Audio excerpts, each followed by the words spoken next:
Paul. Thank you very much, folks. Welcome back here to the show. My next guest was one of the cast members of SCTV and one of the original McKenzie brothers. His very own special called The Incredible Time Travels of Henry Osgood premieres on Showtime on March 9th. Please welcome Dave Thomas. Dave. Hi, Dave. Good to see you again. How are you?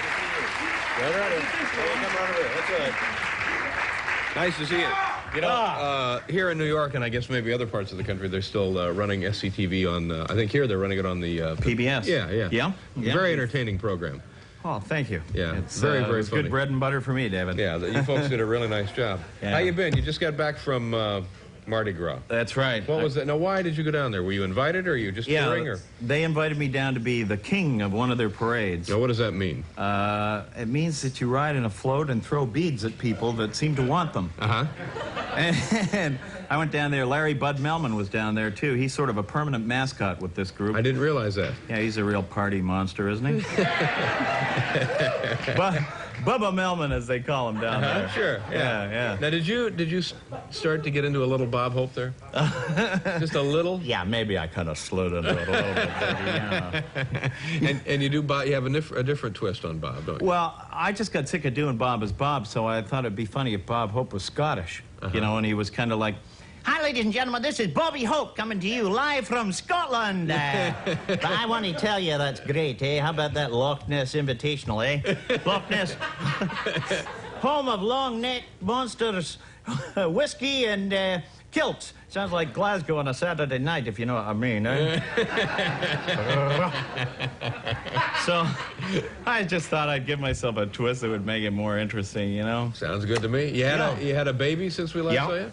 A little boy, he's 2 years old now, talking a blue streak. I got him a little doll, one of those talking Teddy Ruxpins, and... Now, how do those work? Everything you say is repeated by the... No, it's tapes in the doll's back, and he thought it was magical. It sings lullabies and talks to him, and then the other day he peeled back the Velcro strip on the back and saw the tape, and he's 2, and he says, "What the hell is this?" And my wife looked at me and he said, "Where the hell did you get that from?" And I said, "Sure as hell wasn't me." You got to watch what you say. No, you have to be very, very careful. They pick up every undesirable part of your personality. Now, we mentioned the McKenzie brothers. Now, what became of Doug and... Doug and Bob. Doug and Bob. What became of Doug and Bob? Well, the real-life Doug and Bob are Doug's here and Bob's in England doing a movie, but I just think it kind of, with the exception of the Pizza Hut commercials, where they're still going strong, it just kind of petered out. We have a place up on Lake Simcoe, and we'd drive up there. Now, where's Lake Simcoe? It's, yeah, that's right. Well, why should you know that, right? It sounds like a Sears product. Well, it's north of Toronto. It's a little cottage that we got, and on our way up there, we saw this Great White North Diner. And we drove by it a few times and just thought, oh, look at that, the guy stole the name of the Great White North. How about that? That was the Bob and Doug segment on SCTV, Great White North. Then one time I decided, well, I'm going to pull in here. You know, my wife wanted a milkshake, and I'll surprise the guy, you know, and Doug McKenzie himself will walk in. I went in, and the guy standing behind the counter, he says, "Can I help you?" And I kind of... hoping to be recognized, said, "Yeah, give me a Great White Shake, eh?" And he said, "We don't have milkshakes here." And I said, "Oh, okay, then take off, eh?" And he said, "Yeah, take off yourself." He turned to my wife and he said, "Can I help you?" And she said, "I'm with him." He said, "I'm sorry." Didn't recognize me, so I just left. You know, I wasn't going to give him my business. You know, well, good for you. But you know, everybody who we talked to from Canada, they all have the same story about working with Paul in the production of some musical. Was it Godspell? Godspell. Did you work with Paul in Godspell? Yes. Everybody was in that show up in Canada. It was like a black hole for talent. Just kind of sucked everybody in, you know.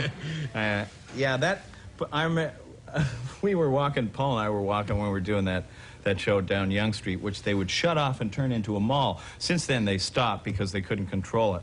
But we were walking along, and a bum came up to me and bumped into me, and he was one of these guys that, you know, you can't get away from him, you know? And he said, you know, one of these guys, you know, what'd you call me? I didn't call you anything. You calling me a nothing?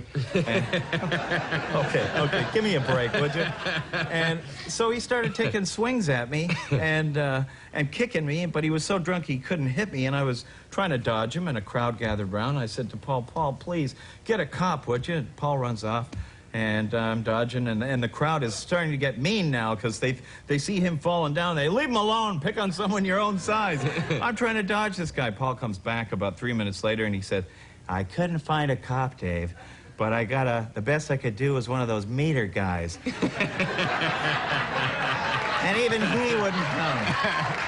Yeah, you left out the part, though, that Dave, for some reason, Dave mysteriously became an Irish person because he got mad at this guy. Sure, and I'll be getting the cup then. You know, for no reason.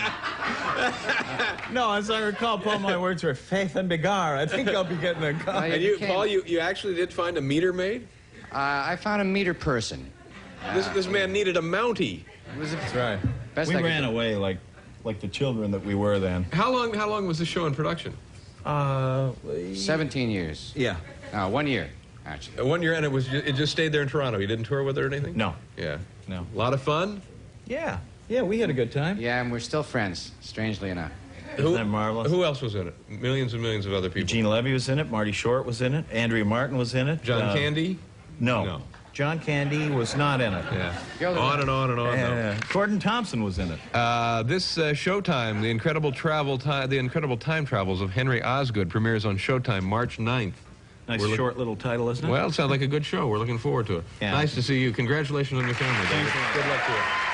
We'll get back to Sissy Houston.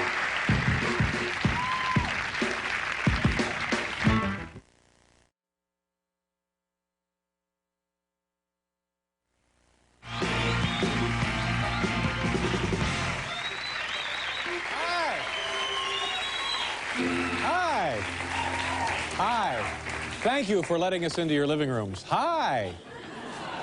My first guest tonight is a dentist from Lexington, Kentucky. Boy, that's a beautiful part of the world. Have you ever been down there? Love Lexington. Great folks down there. Got to get down there real soon. Love it. Got some relatives down there. Got some friends down there. Got to get down there to see them. As a hobby, this man has one of the strangest rock collections I've ever seen. And you know, I've seen an awful lot of rock collections. Please welcome Mr. Joe Dougherty, ladies and gentlemen. Dr. Joe Dougherty. Hi, Doctor. So nice to see you. How are you? Come on down here. Lexington, Kentucky is beautiful, isn't it? I like it. Yeah, there. beautiful. All of those lovely, nicely painted white fences and the thoroughbreds down Horse there. farm. Yeah, beautiful. Right. What kind of doctor are you? A dental surgeon. Dental surgeon, and this is a hobby that you started doing when? About 20 years ago. How did it begin? A fella brought me a brown rock that looked like a potato. He wanted it cut. I said, no, that looks like a baked potato. So I fixed it in foil and put it on one of the plates, and everything's been added since then. And so what you try to do here is collect food. I'm sorry, collect rocks. Rocks that look like food. That looks like food. Yeah. Right. Okay, let's take a look at what you have, and I understand it's pretty amazing stuff. Pretty edible. Right. Yeah. Did you ever do a television show with Andy Griffith and Don Knotts? Not yet. No. I thought first we'd have a few appetizers.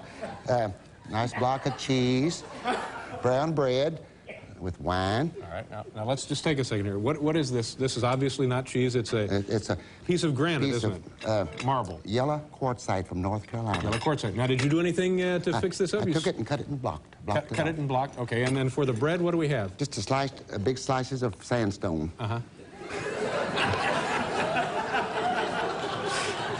But you know Goober Lindsay, though, don't you? No, Goober. George Goober Lindsay, you don't know him? No. Okay. All right. Now, what do you do with this, doctor? What is the? Just you have it around? No, I'll go get it. I know, but once you go get it, then what do you do with it? You just have it? Well, some of it has to be polished. Some of it leave it just like it is. Are you a lapidariist? Yes. Okay. A lapidariist does what? Polishes rocks. Cuts and polishes rocks. Cuts and polishes rocks. Right. Okay.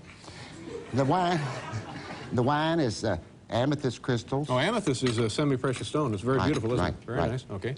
And the grapes are jade. Those are actual jade. Now, you didn't find those, did you? Bought them in some... These were a gift to add to the meal. Okay. Okay. Very nice. Then, it's hot. Yeah. Oh, that's... Oh, now here, now we're really getting somewhere, aren't we? This is a child special.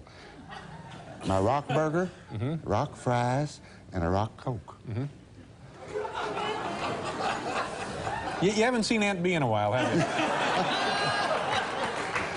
Okay, we have, now what kind of rock is it? Do you mind if I touch that? Try it. All right, now this is, this looks like, again, some kind of a... Sandstone. Sandstone, and then here we have the meat is the... Chalcedony. Is what? Chalcedony. I don't know of what the that quartz is. family. Now, did you find these all yourself? Yeah. All right, and then for the cheese we have... Another slice over here. Piece of Another that. bun. All right. And then let's take a look at these fries, shall we? Oh, they're the fries are, again, these have been more yellow polished. like, More yellow. shaped and polished, right. Okay. Now, do you have an item of food in your mind, like you said to yourself, I need a pot roast, and then you go out looking, or do, I brought one. you have a pot roast, or do you just stumble on things that look like food? That's right. Okay. Let's see. Here's my ham. Kentucky ham. Yeah, that's ham, all right. And this is, again, this is a rock. See, ladies and gentlemen, what you may not understand, this is not actual ham, this is a rock. It's a rock right here. Okay. Yeah. Now, what kind of rock, Joe? This is another different color of your quartz-like chalcedony. So you use a lot of that quartz stuff, don't you? And just slice it up. Okay. You slice it up. Now, how do you go about cutting a rock like that? There's a special diamond saw that you put the rock in, slice it just like bread. Is it difficult to do that? No, the machine does it for you. I see. The machine does it for you, Paul. Yeah. All right. Okay, Doctor, let's keep going here and see. Here's the roast you asked for. Oh, that's the roast. And again, we have a rock that's been cut to look like a roast. kind of a variation on the ham, isn't it? Right. Yeah. We've added bacon and little sausage. Now, what is the bacon here? What is that? Ribbon agate from... Ribbon agate. So this is pretty sophisticated mineral things you have here, isn't it? Okay. And what do we have here? This is just a... prune. The prunes? But what are those actually? Apache tears. Apache tears. Obsidian from Montana. What do you say? Obsidian from Montana. Okay. Right. And again, Paul, it's a rock that's been sliced up to look like a roast. Like a roast. That's right. But it's really just a rock. This is our southern dish, our old Kentucky ham. This is the baked potato, cauliflower, and a home hot biscuit. Yeah. All right. And again, the baked potato is... That's where it started. That's a rock. Oh, that was your first one, wasn't it? That was it. That was the first one. Now, that looks like it may have been colored. Did you color that a little bit? No, that's not. Have any of these been artificially treated? Only the parsley. I cheated. Oh, now what? what is the parsley that? It's coral, and I dyed it green. And you dyed it green. Okay. Well, let's go on, Doctor. See what else. What? We do it. Well, let's go to the last one because I understand it's stunning. Well. Oh, now this. Now let's get to this. I understand. Well, after the Weight Watchers meal. You have an egg here. Yeah. An egg. And a few desserts. Then we have our mixed nuts. Now tell them what the mixed nuts are. Human gallstones. That's kind of romantic. It's nice to have a snifter of gallstones around the house. Now, how did you get those, Doctor? I have doctor friends that I've paid. Who, for the right price, are willing to look the other way while you come in and do whatever you want. Yeah. Well, you know, I've, like I said in the introduction, I've never seen a rock collection quite like this anywhere. Thank you. And, I have something for you. You have a cigar. Well, that's very nice. Thank you. That's a rock cigar. That's a rock cigar. And again, it's not a real cigar. It's a rock. Listen, that's nice. Thank you very much. Good luck. Have a nice trip back to Mayberry. Thanks for being here. We'll be right back with Andrea Martin.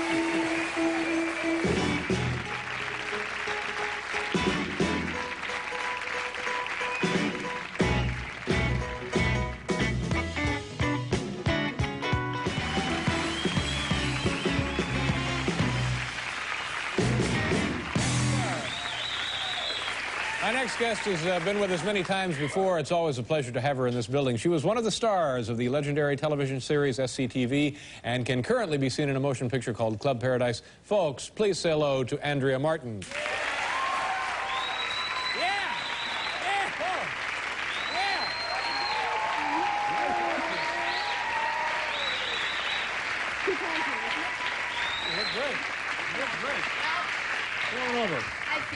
Nice to see you. You're just back from vacation. You look very relaxed, happy, ready to go? Yes, I am. Yeah, where'd you go on vacation? Maine. Yeah, what'd you do? Oh, gee, we're getting right into this interview. You have something else you want to discuss? Nothing at all. Do you have rocks that look like something? Well, you went to Maine. Yes, I did. Now, what'd you do there? Well, let me see. I went hiking, just boring things. Hiking through the woods of Maine, mountain climbing, river rafting, that kind of stuff. We went white river rafting. No, that's not You ever boring. done that? No, I've never done that. No. Isn't it like the sort of yuppies, 80s thing to do or something? I don't know. Ah, I don't know. You don't know anything about it? I don't know anything about it, and I don't pay attention to trends. I don't believe in that crap. Uh-huh. I just I'll lead tell you my life the something. way I want to lead it, and don't bother anybody else. Really? Yeah.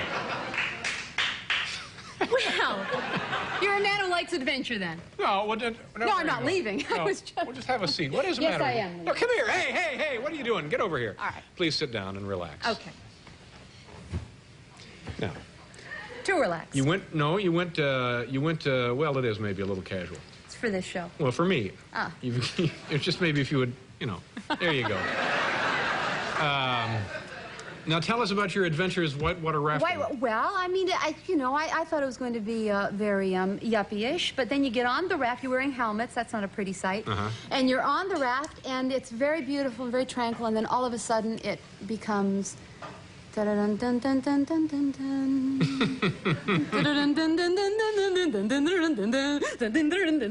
you're going down over there, and I actually one time heard two pigs squealing over in the...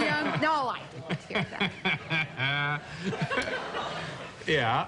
So did you enjoy the I experience? did. I liked it very... It's scary, Is it though. dangerous? It is very dangerous because you're at one point, you go over into, like, their big... Rapids. Yeah. Yeah. That's the name. Well, you do know about it then. Well, I have a You know that certain much. command of the English language. That's right. It's kind of But they're named things like, I don't know, like Dead Man's Hole, and It's Your Funeral, Yeah. and things like that. scary, breathtaking. Oh, yeah, real scary. Yep. Yeah. It's been something.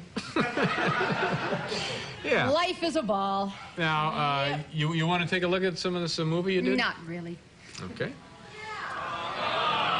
Oh, all right. Yeah. Okay.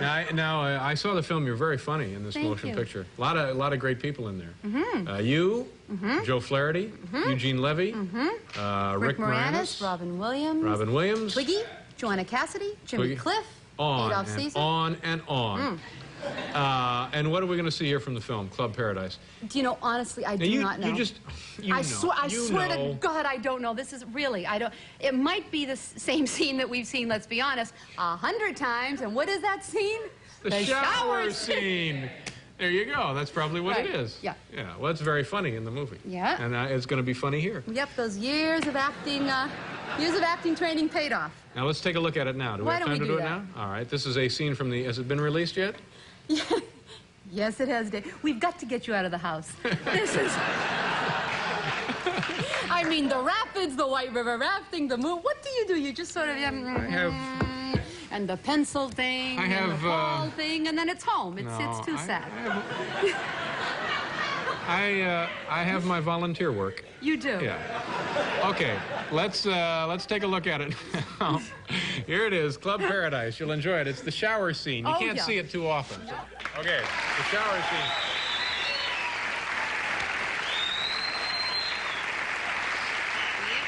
Very funny. Very funny. And your husband is played by Steve Campman. Yeah, oh, we didn't... Oh, yes. What? I Steve feel Campman. valued I didn't mention Steve before. Yeah. Sure. Yeah, he's married to Judy Kahn.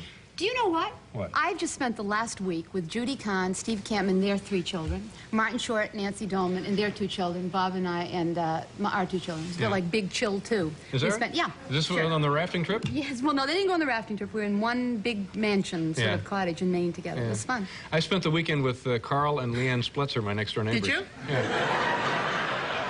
And We know you didn't go out. You were just No, there we sat at home and, you know, watched cartoons. Now, are you nude in that scene, partly nude? Well, you were then, weren't you? I'm not going to tell the world. No, you were partly nude, probably, weren't you? No, I was covered. Nobody saw very... But you were a little nude, weren't you? Just a little? Yeah, a little bit. Well, now, did you enjoy doing that in front of the, you know, big, sweaty, burly lighting technicians and, you know, cable pullers and that kind of thing? I enjoyed when they stayed around after the camera stopped shooting. Then we really had fun, pig. Mr. Pig.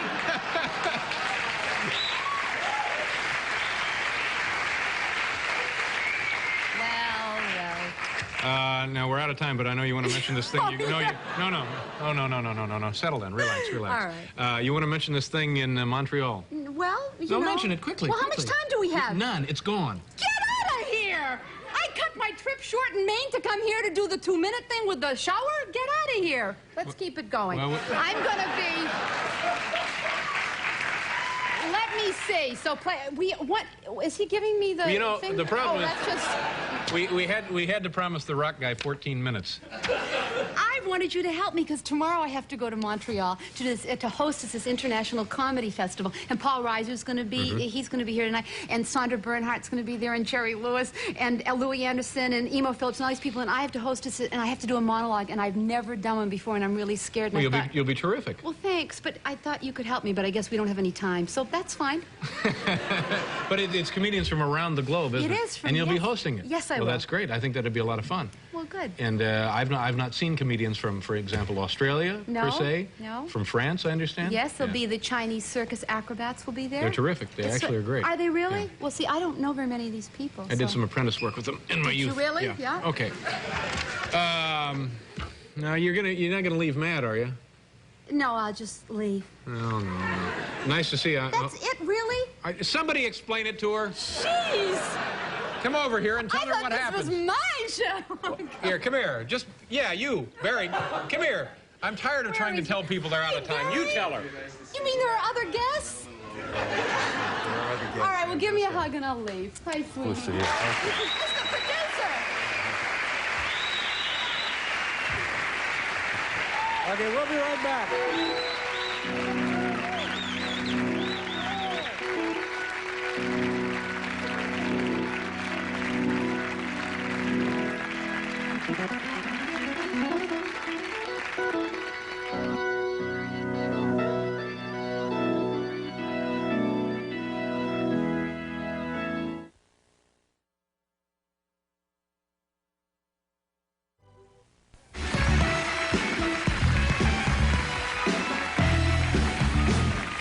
Welcome back to the show, folks.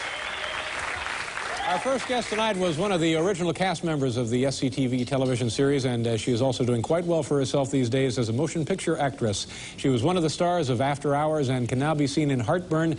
As always, it's a pleasure to have on this program Catherine O'Hara.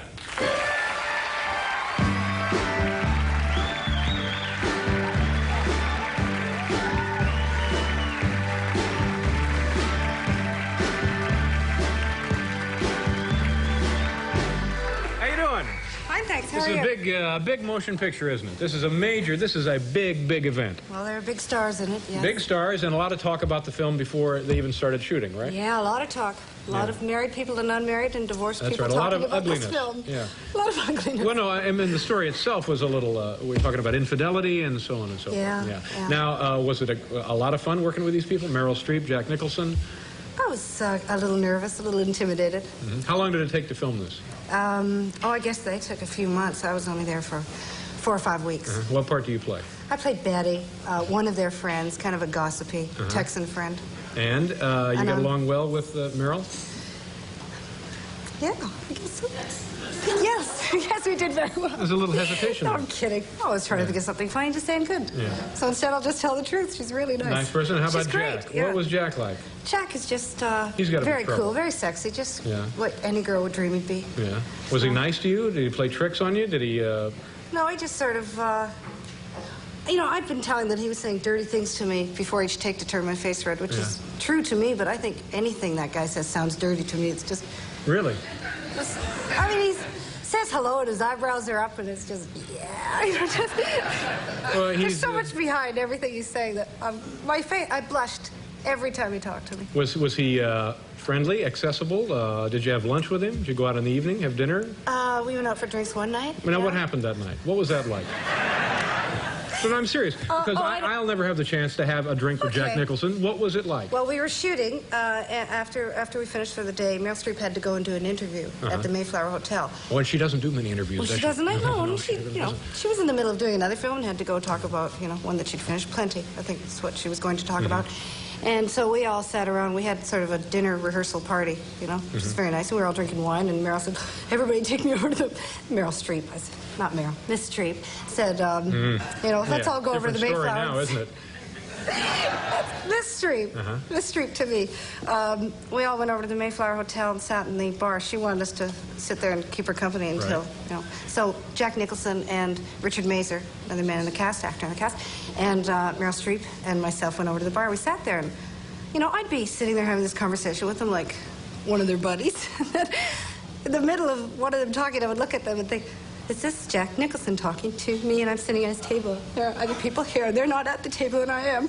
And then I would just sort of want to be there and at home telling my sisters and brothers about it at the same time. So it's a big moment for you. Great. Yes, but now, I'm very what kind cool. of Never things? Work again. No. Now, what kind of things does Jack talk about? I know he likes sports. Did he talk about sports? Well, it was like sitting with Mr. Professor. He's very smart and very well read. What was a topic you recall that he discussed? I wish there's not Edison, but somebody else that invented the light bulb, or the. I think that might have been Edison. No, he said it was someone else. Oh, somebody else Jack invented it. claims somebody else did that didn't get credit. Oh, one of those deals. And now there's a suit, I suppose. Yeah. Jack is suing on his behalf. A little after the fact. Thomas Edison did not invent the incandescent bulb. So Mr. Nicholson claims. Yeah, but you don't remember the name I probably got the story all wrong. Yeah. This is not the same guy who picked up Howard Hughes in the desert, was it? Mr. Howard? No. I don't know. Melvin? He was telling all these stories about this man. Of course, I can't remember the name now, and I've probably got the Edison part wrong. It was somebody who worked with... Oh, God, no, I'm sorry. I'm sure it was Edison, but this man worked with him and didn't get the credit. One of the Wright brothers. Yes. Could have been one of the Wright brothers. Yes. That would be... We have to do a commercial here. And then we'll be right back with Catherine O'Hara.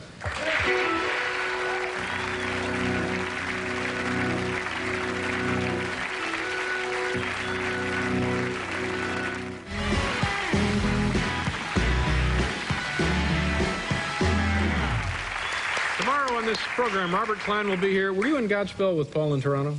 No, I wish. Everybody else was, though. I went to see it about 10 times. Yeah. So. George Clinton will be here tomorrow, and Carrie Kirk with a mannequin demo.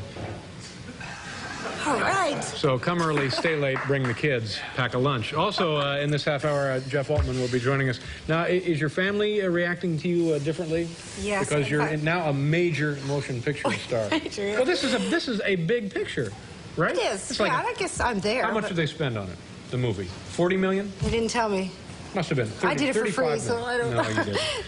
No, you know what? I'd be nervous on the show anyway, because, I just am. But I'm especially nervous because I have 2 brothers and 2 sisters in the audience, and I can't pretend to be a big movie star when my sisters and brothers are out there, and they know the truth. Are they, where are they seated? Anywhere? There they are. They're right there in the front row there. Everyone's waving. Which ones are your relatives? Michael, Mary Margaret, Maureen, and Marcus. How do you do, folks? Nice to have you here. Thanks for being here. They're from, where did they come from? Toronto. They're down here from Toronto. My sister Maureen came from Saskatoon. Saskatoon. Where is Saskatoon? Maureen, she's from Saskatoon right now. She's from Toronto, but she's... Saskatoon, where is that? In Saskatchewan. Is it the capital, is it the provincial seat of Saskatchewan? Is that what they call it? No, Regina is the capital of Saskatchewan. But Saskatoon is more fun to say, isn't it?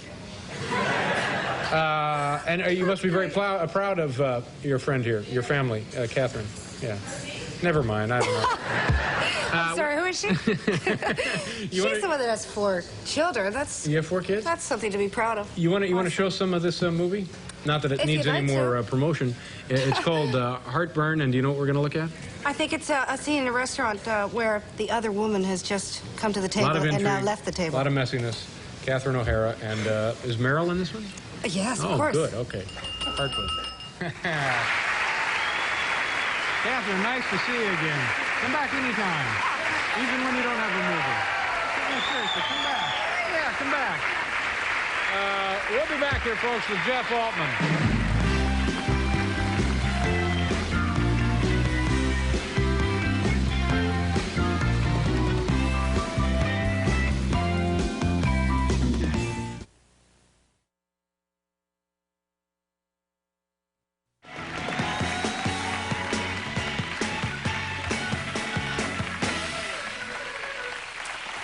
Our next guest tonight, been here before. These gentlemen worked on the SCTV television series and later in motion pictures like Splash and the recently released Armed and Dangerous. They are also the creators of the infamous Schmengi brothers, two very talented and very funny gentlemen. Please welcome John Candy and Eugene Levy. Eugene, nice to see you, sir. Johnny, how are you, buddy?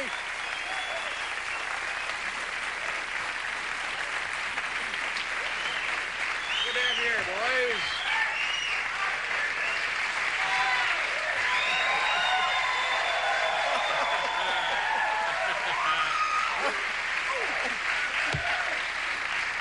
See that? Isn't that great? That's terrific.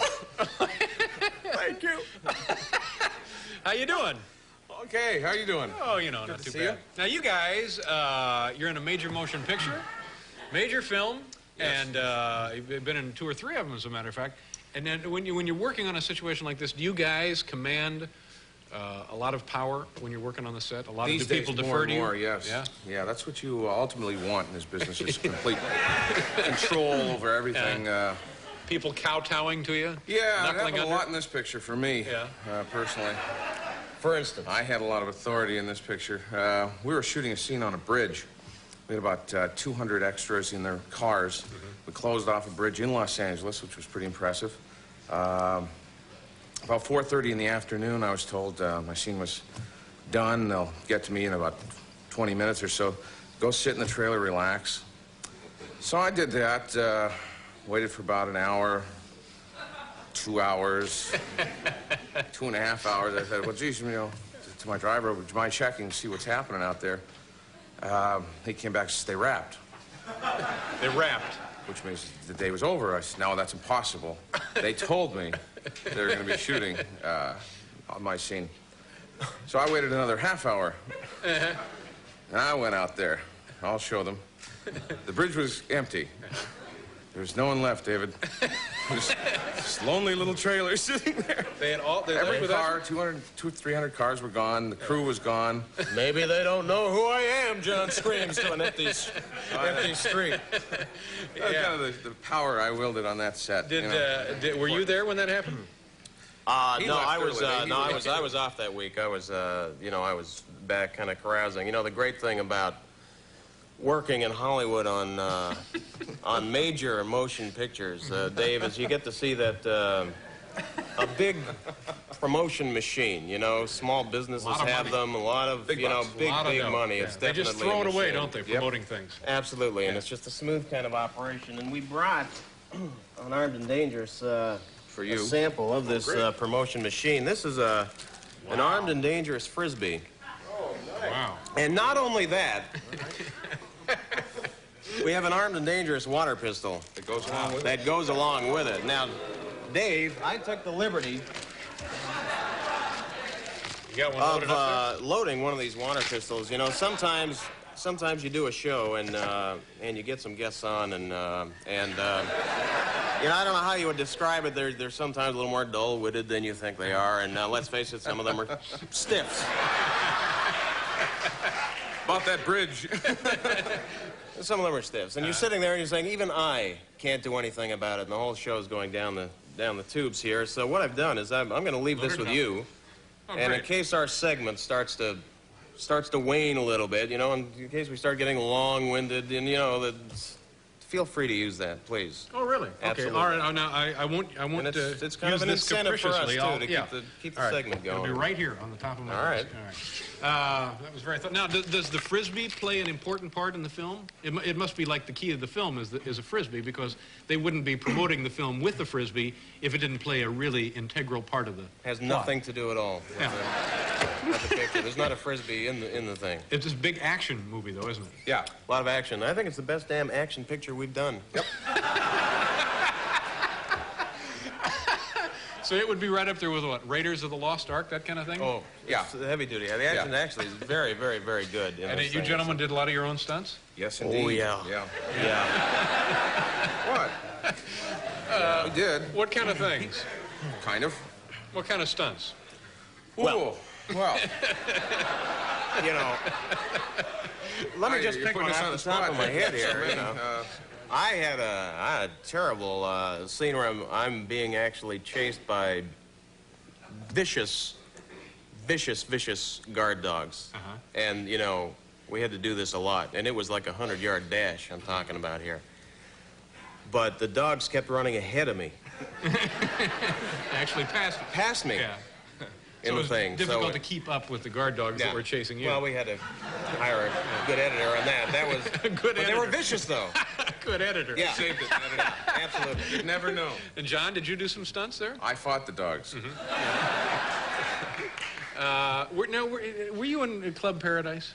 Yes. Yeah, I thought you were very funny in that film. Well, thank you, you and David. Rick, I thought you were very funny. Thank you. That was a lot and of fun. do we have a clip of this film tonight, Armed and Dangerous? Yes, we do.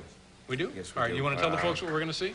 We were at Paul's this afternoon. We screened it over there. All right. And, You seem to enjoy it, too. All right, a and he clip laughed. from the new motion picture Armed and Dangerous, Armed and starring Dangerous. John Candy and Eugene Levy. It's a blockbuster motion picture coming soon to a theater near you.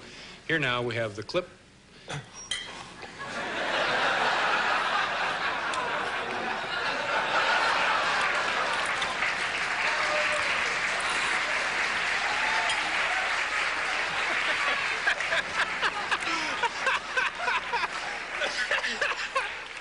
I guess a mix-up. I don't know. That's Paul at home. That's my clip from what I did over the weekend. Yeah. We must have. You have art? He probably left it at his We apartment. must have gotten him. The motion picture is opening a Friday everywhere. Yeah, but we were going to show the clip. The motion picture is opening Friday all over the country. All over North America. Great. Eugene, nice to see you. Congratulations. I hope it's a big hit. Thank you very much. Thank you again.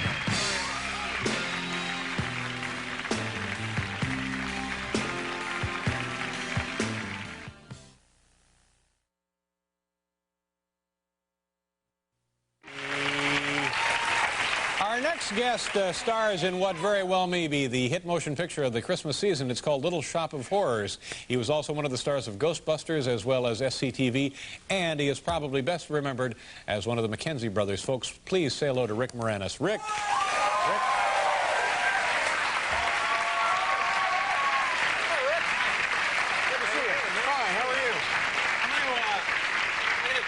One of the Teamsters' heads with my teeth.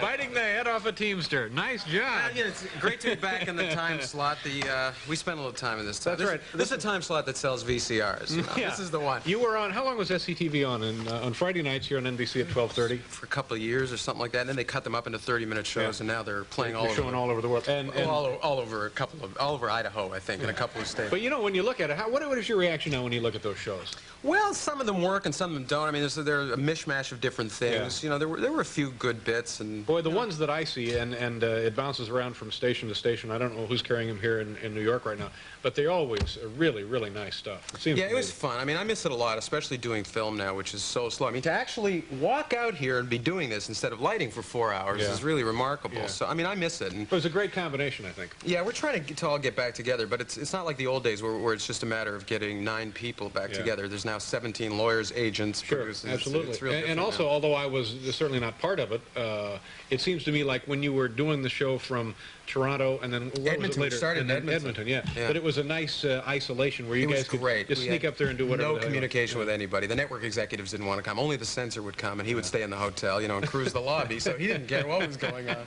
And Barry was up there for... Barry was there. How long yeah, were you that's up right. there? Almost a year. Barry was the guy that found the best Chinese food in Edmonton. That's what I always remember, Barry. We were working 18 hours a day, and there was plenty of Chinese food around. And look at him today. Well, I wish you'd do that for us, for heaven's sakes. Yeah, really, get these people some food. Anyway, congratulations. You got a brand new baby girl. Yeah, and I'm watching your show more than ever before because my wife, it's a 4-week-old baby, and at about 11:30, she says, "Here." And she goes to bed because the baby is going to be up at 2, 4, 6, 8, and 10. We're calling her Bijou now. Did it at a Rialto. So the other night, I've got the baby, and I'm trying everything to calm her down. I'm running around, and we're in the elevator, and we're listening to the dishwasher. That's a big one. She finds that soothing? Yeah, that's soothing for a while, and listening to the shower is good, too. Of course, our hot water bill is $17,000 a month. There's people with towels in the lobby going, hey, what's going on? And then, you know, finally, I'm just so completely out of it, and I turn on the TV, and you were upside down. Yeah, we did. That was stupid. Well, I started crying. The baby stuck a pacifier in my mouth. I don't remember anything other than my wife the next morning said, how did the diaper get on her head? Yeah. Now, has it... Yeah. So anyway, no, do you need Anton for any of these? Stand by, Anton. Thanks. The baby has changed my life. Get ready, Anton. It's the greatest thing in the world. Oh, it's fantastic. Right? The baby has changed my life. I haven't seen Paul Shaver for a couple of years. We put our arms around each other, and I started burping him. That is fantastic. Yeah. That's great. And you find you have less free time? I'm guessing you don't get to go out so much? I love it. Well, actually, I'm in between jobs right now, so it's great because I'm having a good time. You did this film in England. Was that fun? You were over there, what, 6 months? Yeah, no, for a long time. We were there for almost a year. It was a lot of fun. It's the same, only you act on the left over there. He's slow. He should be faster than that. No, it was a lot of fun. Of course, the drinking age in England is 6. We can call this off anytime you want. No, it's good. It's good for me. It reminds me that I'm actually doing something. Thank you. And even if you don't do anything, what the hell does that mean?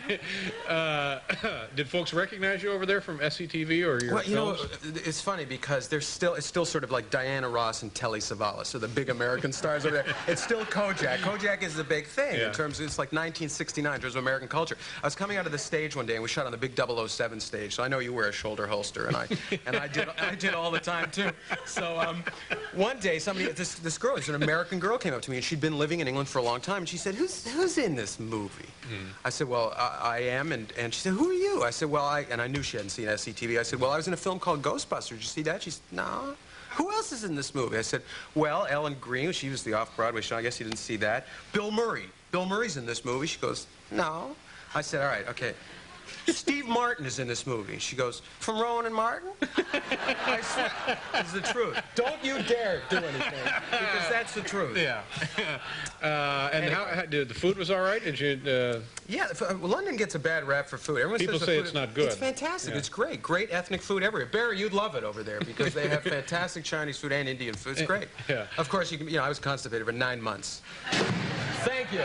You get over there, they give you your first scone, and it's over. And then when you get back to Kennedy Airport, you're like begging for bran. What is a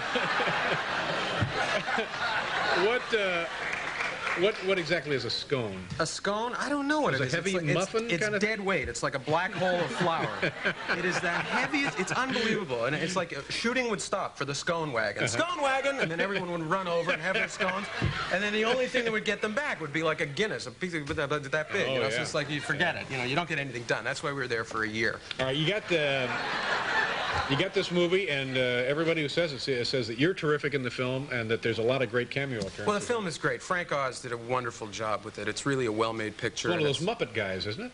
Wasn't he with the Muppets for a while? He's famous for the Muppets. He was the voice of Miss Piggy and all those characters. But this is very different. This is not like a Muppet movie, though it really helped him, that background, for doing the creature work. It's a great movie, and it's a musical, and it's a comedy, and there's some wonderful performances in it. I'm getting a cryptic message here. What do you say? No time for the clip. Good. Forget the clip. People don't want to see clips, do you? No! You don't want to see the clip. You want to see the movie. Yeah. Well, I don't know. The movie's really just a lot of clips together.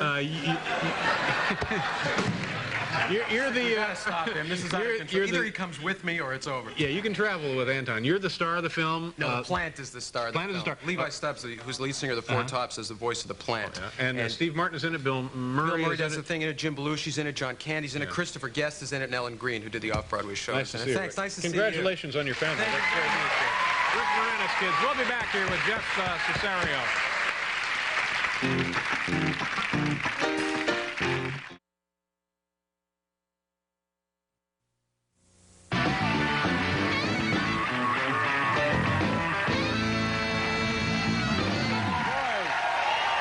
Nice job.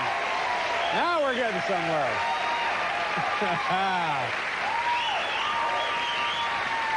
You know, you play the piano very well, Paul. That sounded great. Thank you. Nice Thank job. you. And David Sanborn David is is with the with guys us. this evening, and Suzanne Vega will be here. Sid, Will, Anton.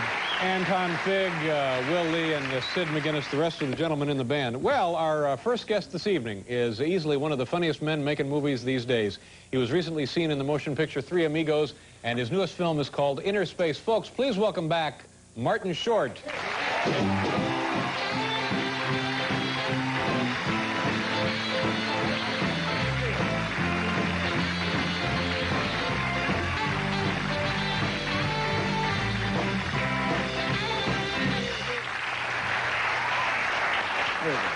How you doing? Been a long time since you were here. A year and a half. A year and a half. Yeah. How come it took you so long to come back?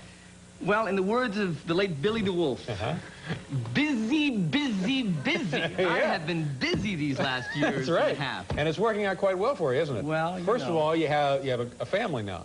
I have 2 children. Yeah, congratulations. Thank you, Catherine and Oliver. Kate and Ollie. Yeah. It's a sitcom that I have. Well, that's cute. Yeah, it is. It wasn't planned that way. I don't do that really. You don't do what, really? Well, I don't order in funny voices in a restaurant, you know, oh, waiter, you know, I don't do that. I don't name kids after a sitcom, but sometimes life just throws you these curves. Do you know people who do behave that way? Yes, I do. Pretty annoying, aren't they? Yes, they are. Yeah. I don't phone them as much as I'd like. Yeah. Do you have something you can tell us about the kids, or being a father, or? Well, these kids are very, very interesting, very bright. I'm teaching them. Catherine I'm teaching her impersonations. I mentioned this last time. She does Gary Cooper. How old brilliantly. a kid we have? 3. 3. Yeah. Yeah. She, does Gary Cooper. She just 3 words. Forget it. He's dead. That's her Gary Cooper. And I've just taught her Lucy. Lucy Today, she does. This is the current contemporary Lucille Ball Today, 87, in 7 words. She really has her down now. Gary, get me my clutch bag. Hurry! Now, all the predictable shadings, the crying, she's working on. But the basic rhythm and the voice. Now, let me get this straight. In restaurants, you don't order in a funny voice. No, I wouldn't do it. But you are teaching your 3-year-old daughter impressions. Sure. Yeah, okay. Well, that seems to make sense. Oh, boy, cheap, she does that. And the film now, you're a major... And Oliver, I have to also mention my son, Okay, Oliver. I'm sorry, sure. No, that's it. You just wanted to mention it. Yeah. And how old is he? He's a year. Brand new. Big boy. Yeah. He looks, first 5 months he had that kind of a Broderick Crawford, jowliness that he's lost. Although his first words were, "Tempor, tempor," I just wanted to say that. Yeah. Those weren't really his first words. No, of course not. But it's funny humor. nonetheless. Yeah. So now tell me about being a film star. Now you've Three Amigos was, I guess, your first really big starring role. Co-starring. Yeah. Chevy Chase, Steve Martin. Now, when you read criticism of the Don't film hurt me, or Dave. your work, no. Don't do what they would do. No, well, Three Amigos is a wide range of reaction. Yeah. Well, I personally enjoyed the film a great deal. You. Yes, and many people did. Then, then you arbitrarily, you're just home and you flip on TV and you hear a critic saying, after seeing Three Amigos, I needed 3 Eno tablets. And then that... Or then, the mixed reviews, kind of the Leonard Maltin, parts of Three Amigos I really enjoyed, and other parts I didn't like at all, So it really depends on who you see. Because then it kind of, and you pretend, but then it stays with you. Yeah, it's kind of strange to suddenly see yourself being discussed there as you walk past the TV. But certainly lots of people like that. Yeah, and then I almost said Spaceballs. See, but it's not Spaceballs. No. Yeah, Spaceballs is the Mel Brooks film. Yes. Your film is Innerspace. Innerspace. Yeah. I can understand the confusion the in that, the common good word. Lord, within 1 month, you have 2 films, both with the word space in it. Exactly. Yeah. And a guy like myself, not too bright to begin with. No, stop putting yourself kind down. of a big, dumb guy. No, you've got stardom, style. You have this whole Adrian Zamid look that's working for you. Now, wait a minute. Adrian Zamid would never wear this. What are you talking about, on T.J. Hooker or Dance Fever? No, I was saying when a Zamid does a guest shot, just as himself, not as his fever persona or the Hooker thing. Yeah, and where would he be guest shooting these days? Well, Griffin's off. I guess that's it. He's not anywhere. Now tell me about a long time ago. Yes. one of your early television projects. It was a situation comedy with you and Slappy White. Yes, it was. It was a pilot. A pilot. 1980. I was told that no way this could go. It was for NBC, and no way it could go. Well, I would agree with that assessment just from hearing about it. No way it could go, and so I could just go and make a lot of money one week. You know that pilot. Yeah, get in, get out, make a lot of dough. Yeah. But the problem is that midway through the week, you just have a feeling that everything's going to go, and the dialogue was, the script wasn't perfect. I'll only say that. You know, the typical, Slappy and I played a comedy team. So that I would say to him, his character is Ben, I'd say, you know, Ben, jokes like that will not get us a spot on the Tonight Show with Johnny. And Slappy would say, yeah, but jokes like that will keep you from going down to Johnny. And then this attention headache would just kind of spread. And he'd say, that's really good. Yeah, now, what was the name of the show? White and Reno. White and Reno. White and Reno. Yeah. I was Johnny Reno. So you're saying that primarily the reason it didn't succeed was, one, the writing, two, Slappy. Isn't that what you just said? Yeah. No. I love Slappala. I love what he does, and I just think that the writing was not up to scratch, and I think that, you know, it's the whole Falwell thing. Well, I would have to agree with you there, Martin. We're going to do a commercial, and then we'll be right back here with Martin Short.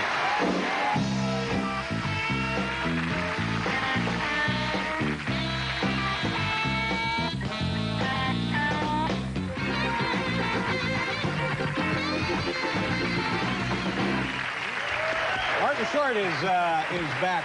And you got a clip of the movie we're going to take a look at in a second, which I saw earlier, and it's very funny.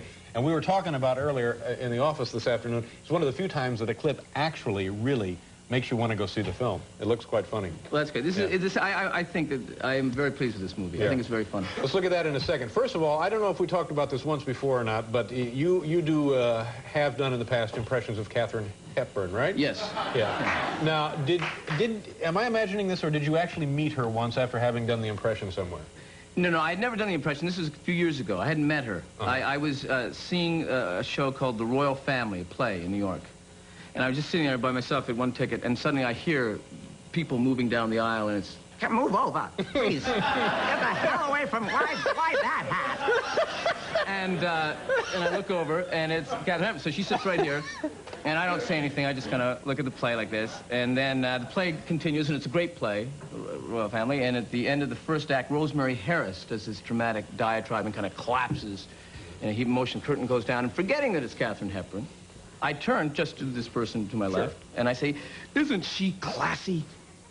And she says, because I'm talking to her like a river, well, she is. Rosemary always has that ability to just simply take over, Captain, not unlike Spencer, who just seems to achieve the level that you would want to. And as I'm sitting...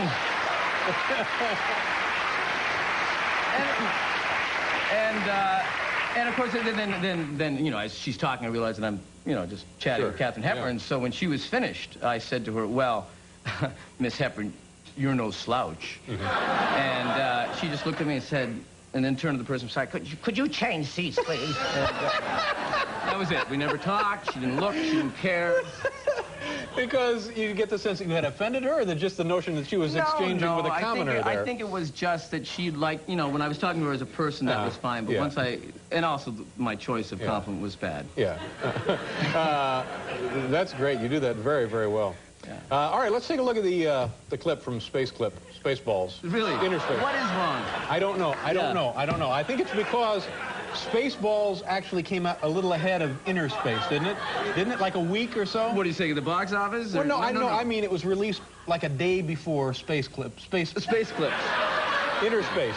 It's like working with, you know, Anne Sullivan's wards. Well, thank you very much. Higher flattery I can't come by. Now, wait a second. No, it's called, what is it called? It's called I want to say Innerspace. Space Clips. Innerspace. Innerspace or Spaceballs. Clip, I don't know, is what we're going to show. That's just something that fell out of my brain and landed on my tongue. And...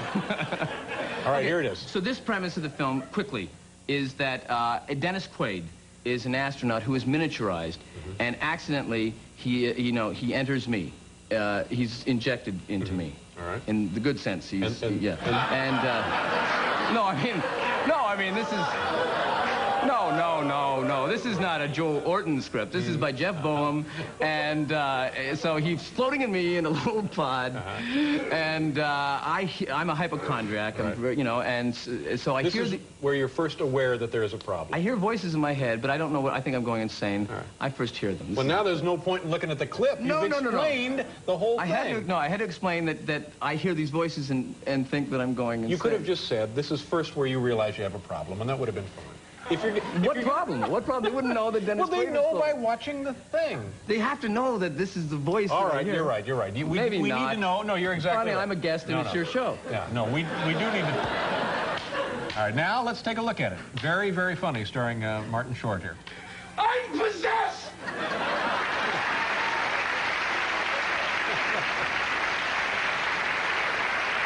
Very, very funny. Thank you. And I'm sorry, I didn't mean to jump on you. You knew more about the explanation of the clip than I did, and I'm sorry, I apologize. Well, you didn't jump on me. You just had an opinion. Yeah, I did have an opinion, and I was wrong. Wow. But anyway, the important thing is the film looks like it's very, very funny, and I'm sure it'll be another big success for you. Oh, thank you. Yeah, nice to see you again, Martin. Have a great summer. David. Thanks for coming by. We'll be back after your station identification.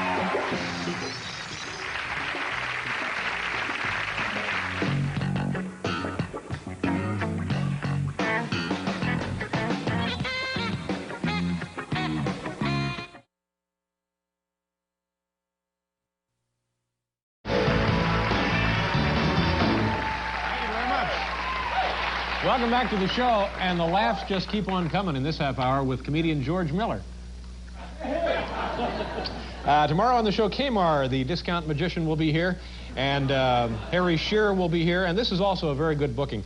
Anchor of the NBC News Sunrise, which is on at 4:30 every morning here at NBC, which means anybody staying up to 12:30 to watch this show has no idea who this woman is. So you'll get to meet her tomorrow. Do you know who that is, Paul?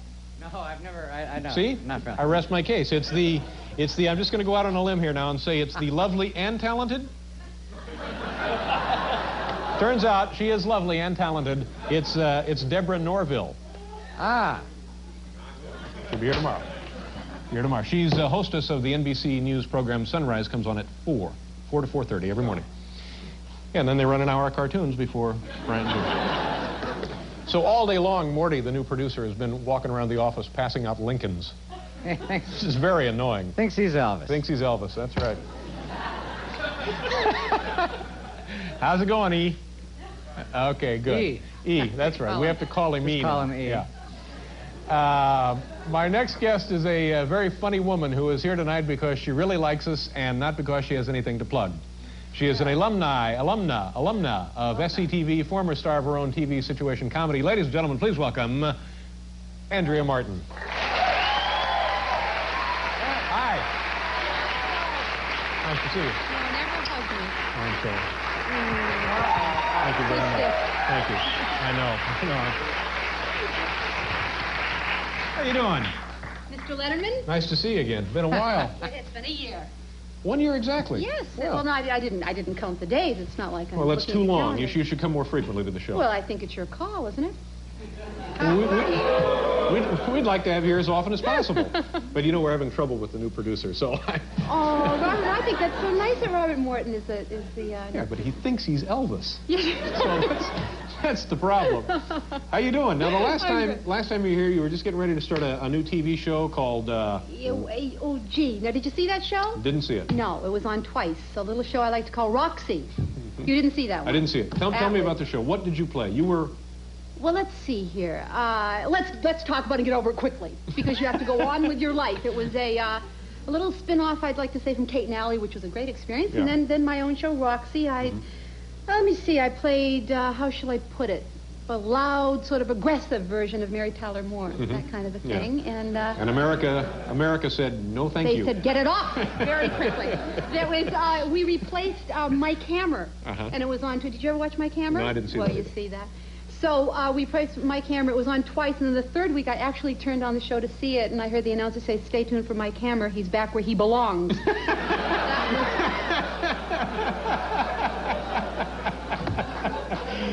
Like you were some kind of imposter. I mean, honestly. Interloper. But it it was like the worst kind of thing. You know, it was bad acting. I was doing some sort of children's theater acting, you know, like this. Uh-oh, honey, I'm in big trouble now. Uh-oh. Just, you know, really, really loud stuff, you know, try to compensate for basically no joke. And people, my friends would watch it and they'd say, you look really good on it. Your makeup was really good. Yeah. How do you learn all those lines? We really enjoy the color. We like that. Yeah. Anyway, so it's over, and you're on.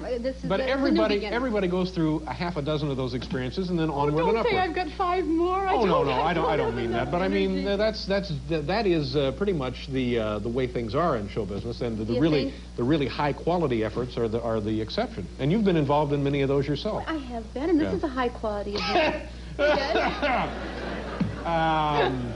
I look at it that way. When did you go to this spa in Houston? It's called the Phoenix, right? It is called the Phoenix in Houston, Texas. I just got back there. It was a great stress release. How long were you there? I was there for 1 week with 14 middle-aged women, all having sort of a midlife crisis, just sitting around holding hands, saying, "We can do it.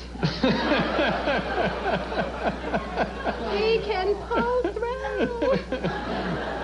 Hold my hand. We can do it." So that was 1 week I spent there. 1 week of that. Now, can I say something? Yeah. All right. Paul Schaefer. Paul Schaefer. All right. Is it sort of boring to talk about Paul? Does everybody do this? No. Is it boring for you? Wait, let me ask you one question. You know what this is, don't you? I haven't seen it. Oh, stop. No. Hold on. Let me just see what it's going to be.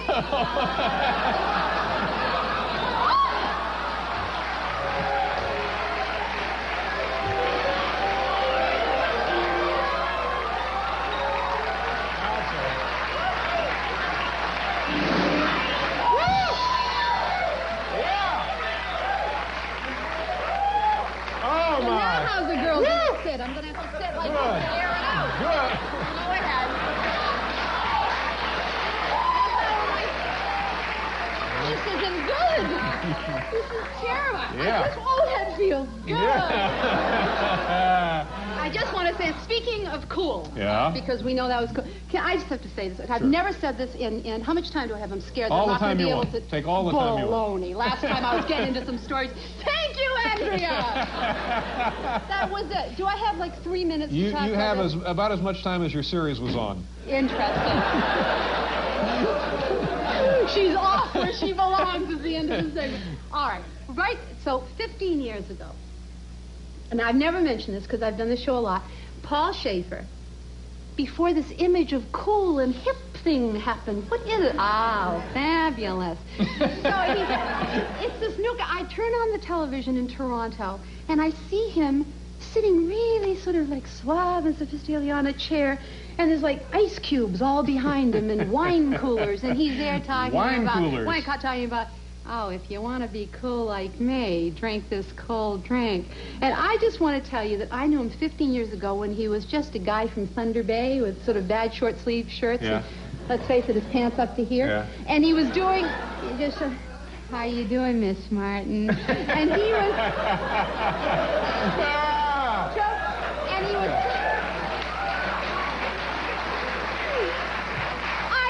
I think it's just gone too far. We have to put it in its place. He was playing the audition piano for Godspell. Yes. And I desperately wanted that so badly. In those days, Gilda Radner auditioned. A lot of people were in that show. Yes, Gilda Radner. She sang Zippity-Doo-Dah and got in. Was Martin Short in that, Paul, as well? Yes, he was. What did he sing? He sang... I Did It My Way or some kind of... Whatever he sang, he sang. Bad show. I see. And Paul you can't recall, or the story's just not going I have your a way. story on you that I want to tell if I have chance. But I don't want to get in the way of your But in those days, Paul was just the wimpy guy who played the piano. Yes, it was. What key would you like? So... Oh, it's fabulous.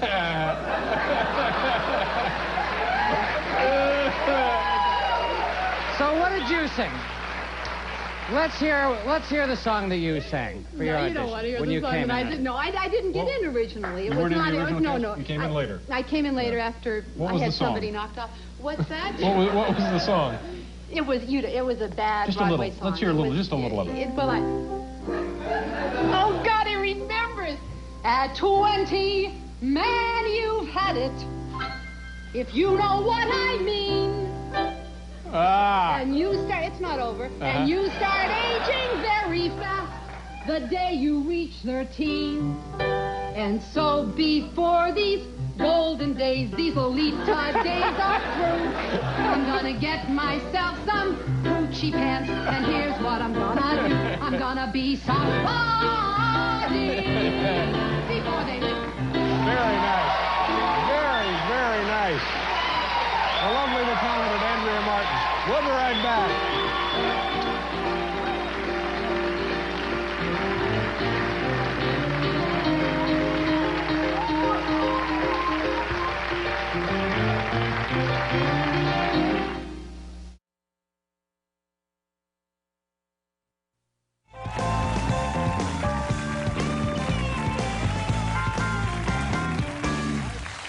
Thanks, Paul. Just for your information, the Triborough Bridge is 1,380 feet long, and then there are two side spans, 700 feet in length each. 60 million cars use it in a typical year, and it costs $60 million to build, Paul. $60 million. But it's generated over $1 billion of income. So it's worth the investment, I guess. That's right. So maybe you and I ought to think about getting our own bridge. Our first guest tonight is one of the most talented writers and performers doing comedy these days. His brand new film entitled Cross My Heart opens tomorrow. Folks, please welcome back to this show, Mr. Martin Short. Oh, Marty.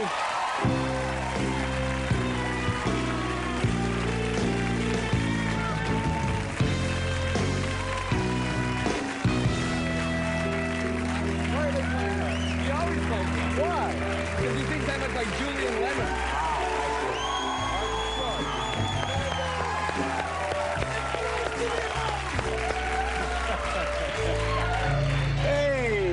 How you doing? I'm good. How are you doing? Great. So I'm walking in the lobby, and a woman comes running up to me and says, "May I have your autograph, Mr. Kreskin?" So my question is, I was wearing glasses, but I think it's time to change the hair. Because if this someone actually says, happened? Yes, it did happen in the world of show business. What I'm saying is, it happened just a few minutes ago. No, but it did happen. Yeah. So what does that mean? Does that mean that you have to lose at one point the bang look, I think, as you edge toward mid-30s? Yeah, but as you are. Yeah. Yeah. But you see, you have, your hair is good. No, my hair is not good. Let's don't even start on my hair. Why? You know the problems. You know the trouble. You can't get good hair in this country anymore. You have to. We're in the Philippines now looking for hair. Yeah. Anyway, so that happened, and it was a throw clear. But see, I think that's just insane that someone would think you were Kreskin, for heaven's sakes. Well, you know, it's one of those things that that happens, Dave, and you just move on. You don't look back. Perhaps the amazing Randy, maybe, but not Kreskin. No, I was wearing horn rim glasses, and I was bending a spoon at the time, and they came up to me. Tell me about the movie. Now, you know, a couple of years ago when you came here, you were just off of SCTV, and then you were part of Saturday Night Live, and now the last 3 or 4 times you've been here, you're a leading man. You're in major big-budget films. Pretty good deal. Yeah, it's good. Yeah. It's good. Although I do feel that it's possible for it to just end. In other words, you can go the Bobby Morse route, which means that in about 5 years I could be touring with Tribute as the son. You know, I mean, you can never get too cocky. No, you can't. I think smart people don't get too cocky because it all could go south. How to succeed, you know, 1993. How to, and then this happens. Yeah, I mean, there's no guarantees. What about, let's talk some more about your characters. What are they doing? Do you keep them, do they have lives going? Well, they're not working now. Well, Ed Grimley. Ed Grimley? Is in his...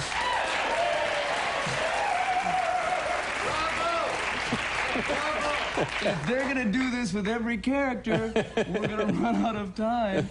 No, Ed Grimley is... he's a newt, isn't he? No, he's not. First of all, he's an everyman.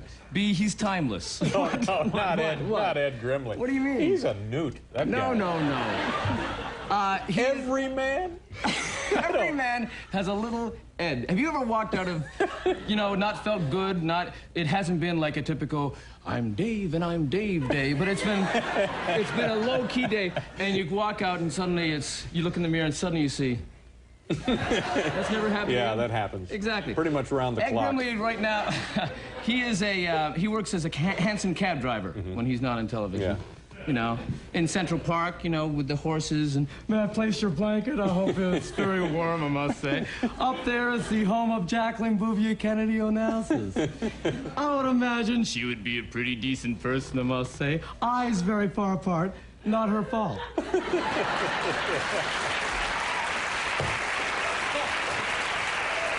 Jackie Rogers Jr. Jackie Rogers Jr.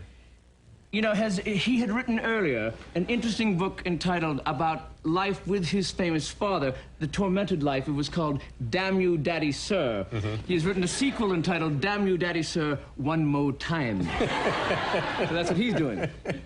Yeah. Yeah. Who else is there that we ought to get an update from? Cohen. Irving Cohen, the songwriter. The 95, he writes 150 songs a day. And if he were here... Give me a C, a bouncy C.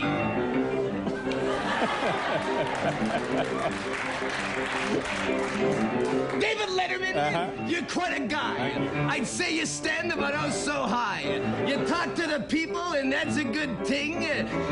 But you don't work blue, and that's also good. Da da da dee dee dee, whatever the hell else you want.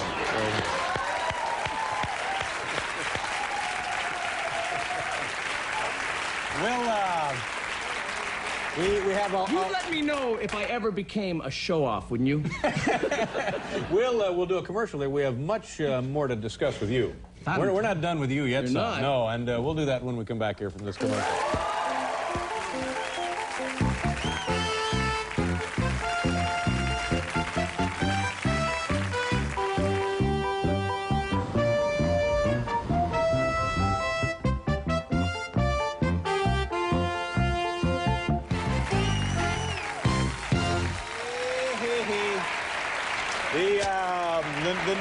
The new Martin short movie is, what's the name of the movie? It's called Cross My Heart. Cross My Heart. Yeah, it's all about dating. It's dating, yeah. It's the third date, the crucial date, and it takes place all in one day, mostly in an apartment, Annette O'Toole and myself, and you know, it's what happens on that third date. There's some, you know, a lot of tension, a lot of decisions to be made. Well, there's sexual tension. There's certainly. I understand. People tell me you're naked in this movie. Well, I mean, I'm not. What do you call naked? Oh, you know, like everything but a sweater and a hat. No. You don't see the. It's not a Richard Gere thing happening. Oh, now that guy, there's something wrong there. Yeah, I mean, there's no Johnny One Note happening there, but you see me in kind of underwear, and you see. I did actually. Now I hear that for a second you see you completely naked. No, there's one thing at the back. Yeah, from behind. You're naked from behind. Oh, but well, first of all, let me just say. What about your wife and kids? Nancy and I screened the movie privately, just, you know, and I was very nervous, but it seemed to be going well, you know. And at one point, I started to go to the bathroom, and I felt this, where do you think you're going, bub? So I sat down. No, she doesn't really talk that way, but no, she was actually... I was going to say. Something I've made her Lucy. No, she was... She watched it with great pride. No, it's odd. You know, I had to work out. You worked out a little for this? Yeah, well, gently. I was on the Barbara Hauer workout, which was... You just go like this for about 10 seconds, and then you have a smart lunch 3 times a week. That keeps you toned up. Yeah. But it is. Well, would you ever do a bedroom scene? No. Let's say it was a... Not even in my own home. Let's say it was a... I sleep in the den at the house. I don't go... No, let's say it's a brilliant script. No. It's a kind of a Mrs. Robinson thing. You and Amanda Blake, and it's your... No. What? No, nobody needs to see me naked. Oh, all right.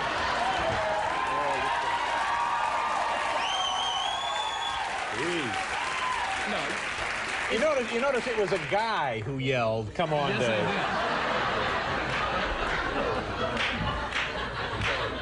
I saw him in the restaurant earlier. He was ordering a Caesar salad, smoked salmon sandwich, and Singapore sling. Anyway, this is good. The movie. Now, you know what? Let's do. Let's go out, and I want you to talk to folks as they pay their toll, and ask them to go to the movie. Tell them about your new movie opening up, and just say, "I'm Martin Short. I'm the star of the new film. It opens up so and so. Would you please go and take a look for me?" Sure. All right. Let's go back there to the Triborough Bridge. Martin Short will now, and I think this is the best way to do it on a grassroots level. There you go. Hi, excuse me. My name's Dave Letterman. I'm here with Martin Short. Martin's starring in a brand new movie. He'd like to tell you all about it. What is your name, sir? My name is Ed Small. What makes you think that you're David Letterman? Oh, cut that out. That's a machine. Yeah, I know. And he's gone. Like that, he's gone. He's a... excuse me, sir. Sir. It's a good bit. We'll try one more. You've come across the Triborough, haven't you? Yes, I have. Now, this guy's not coming in. He feels like there's some kind of police action. Oh, it is the police. Oh, yeah, well, we don't want to mess with him. All right, one more, and then Martin will just plug his... Hi, how are you, ma'am? Nice to see you. My name is Dave Letterman, and... They're rushing home to see that special one-hour Cosby tonight. Excuse me, sir. All right, one more, and then we should have just shown the clip. No. Hi, how are you, sir? Can I have a second of your time? Because... they're worried about the gate coming down. Okay, well, this isn't going to work. So oh, no, keep going with it. It's fine. Try one more. One more. Hi, wait a minute, hold it, hey! See, I'm panicking. Excuse me, sir. Hey! How do you do, sir? My name is Dave Letterman. I do a television show here in... Oh, you've seen the program. Has this ever worked? Of course it's never worked. Hi, excuse me, sir. Is that a rental, that van? A rental? Never mind. Do you ever go to movies? What is this? My name is Dave Letterman. I do a show here in New York City every night at 12:30 on NBC. Oh, hi, Dave. Hi, nice to see you.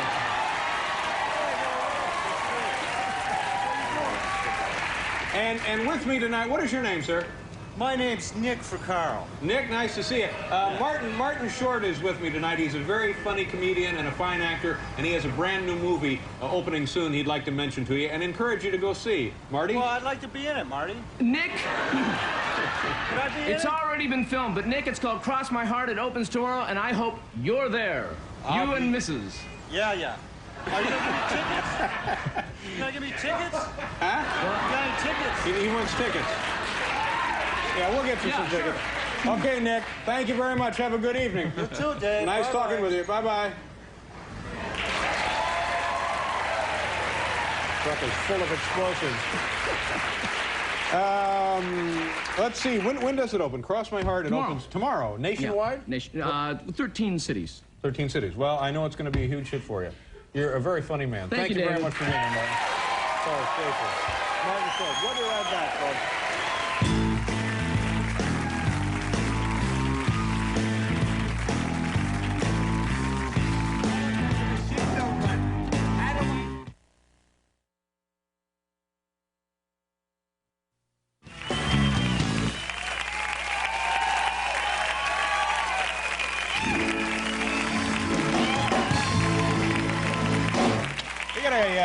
Great program. It's very, very cold here in New York City. Did you get cold last night, Paul, going home? Freezing cold last night. Very cold. When I woke up cold. this morning, it was about 6 degrees outside. What was the wind chill factor? Well, with the wind chill factor, it was about 780 degrees below zero. Wow.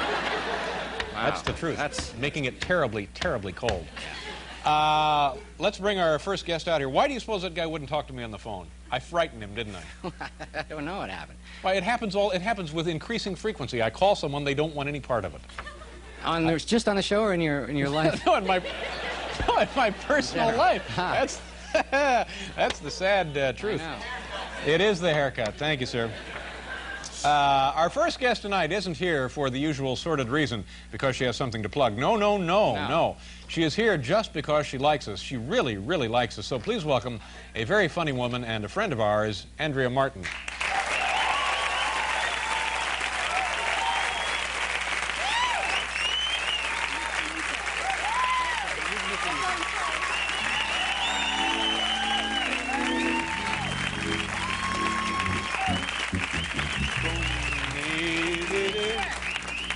Wow, you come out here, that's kind of like a bombshell dress, isn't it? Yes, it is. A blockbuster. Yes, and luckily it's good for a talk show. Yeah. Because I can move so well in it. Yeah, you look very nice. Yeah. You look fit because you're always last time we chatted, you had been to went away to a spa, didn't you? Yeah. And you lifted weights, you bulked up, you contoured. Gee, bulk's not a good word, is No. it, for a woman? Well, what did you do there? I guess you can't see. Are you feeling any spiritual vibes from me at all? Oh yeah, now I am. I went to a spiritual retreat. Yes. And why? First of all, why did you go there? Oh, David, I guess I was looking for the child within me, really. My little inner voice. And how did you do? You could not find it. There's no child. Oh, this wasn't meant. Oh dear. Things are. This is from NBC, you know. I left Really? my earrings at the hotel. Yeah, So you know NBC. Anybody on the show, NBC will furnish diamond jewelry to any of our That's guests. right. This is wonderful. I went to a. Do you really like this dress? Well, how can you not like the dress? Yeah. Why? I do. Why? You're not comfortable with it? No, I am very comfortable, but I wore it for New Year's Eve, so I was just happy I could wear it again for you. What was New Year's Eve for you? Big parties all night running around? You know, ironically, how about you? What did you do? I have friends over to the house, and I that thought was about it. you that night. Did you really? Yeah. Well, you should have come up. Yeah, where were you? Well, I'll tell you later. Yeah. No, New Year's Eve was very sort of calm. I just said, this year I'm not going to plan anything. Right. And in fact, around 12:05, we realized that it was past New Year's, and I turned the television on and saw Christy Brinkley in Times Square. Right. Saying, I'd like to welcome in the New Year. So welcome, 1988.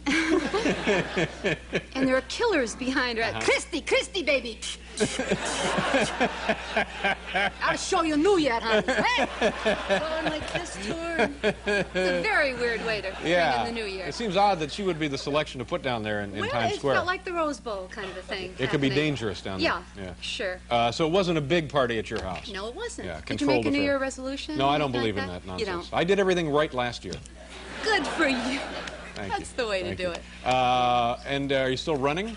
You know, I'm hiking now. I actually did go to this retreat. You mean you're hiking? I am hiking. Why? You don't hike. Well, you hike up hills and mountains and things like that. Do you really? You go hiking? Yes, I actually went to this place, and I know you're going to make fun of it. It was sort of a yoga retreat, and I went to find peace of mind, and they don't give you anything to eat. It's like just water, and you hike 25 miles, then you eat a pea for lunch, and then you hike another 35 miles. You have just a piece of broccoli for dinner. In fact, I was there over Thanksgiving and called home at Thanksgiving and heard my husband, who wants the Pope's nose? You made rice with potatoes. Who wants a piece of apple pie? And I just finished having a pea with a crystal stuck in it. And this was my, Now, where was this place? This is in California. Yeah, and how did you hear about it? I'm always searching. You're in for tune things. to that. Yeah, You're in that yeah, network. yeah. You're This is networking. not about pampering at all. This No. is but do you ever get massages? Periodically. Yeah. I mean real ones, though. Well, see, I had this horrible neck problem that I've had for a long time. And- Sure. No, it's true. Yeah. And if you had some time, I'd David, tell you. honey, let me help you with the neck. The kind of massage you get. So, Because the only thing that I got actually out of this, the only thing that was pampering was a massage once. So by the end of the, now this actually happened. When you go to a place like this, you want to experience it to the fullest, don't you? well, sure you do. You just want to sort of throw yourself into this nirvana, I guess they call it. And by the end of the week, now I'd had 4 massages by 4 different women. By the end of the week, I had a man giving me a massage. That's a masseuse, right? That's a masseur. That's a masseur. A masseur. Yeah. Who do you have? I don't know. Just a guy in a Lincoln. Anybody?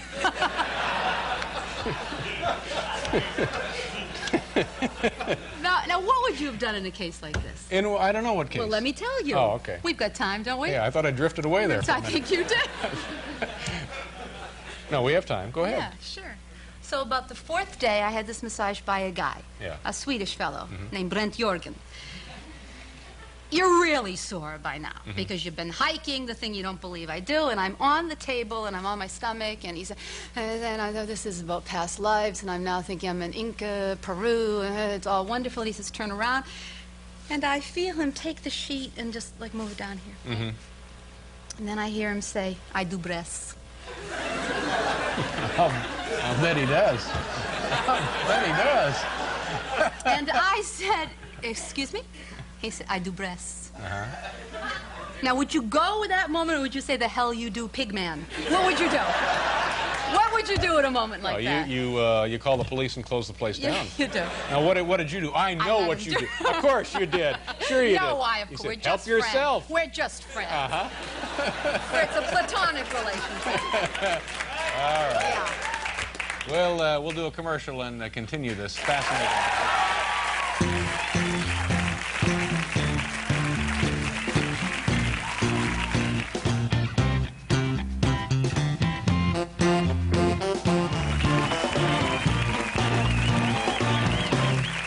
You can do that.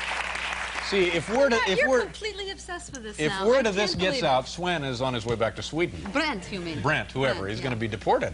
Well, let's not talk about it. Are you sure he was with the retreat? Wasn't a guy? Hiked up a mountain. Maybe he was. Baby, I do bless. Just some guy dressed in white. Just maybe he was delivering meat or something. And just. No, you don't have meat in a place like that. That'd be the last food you'd eat.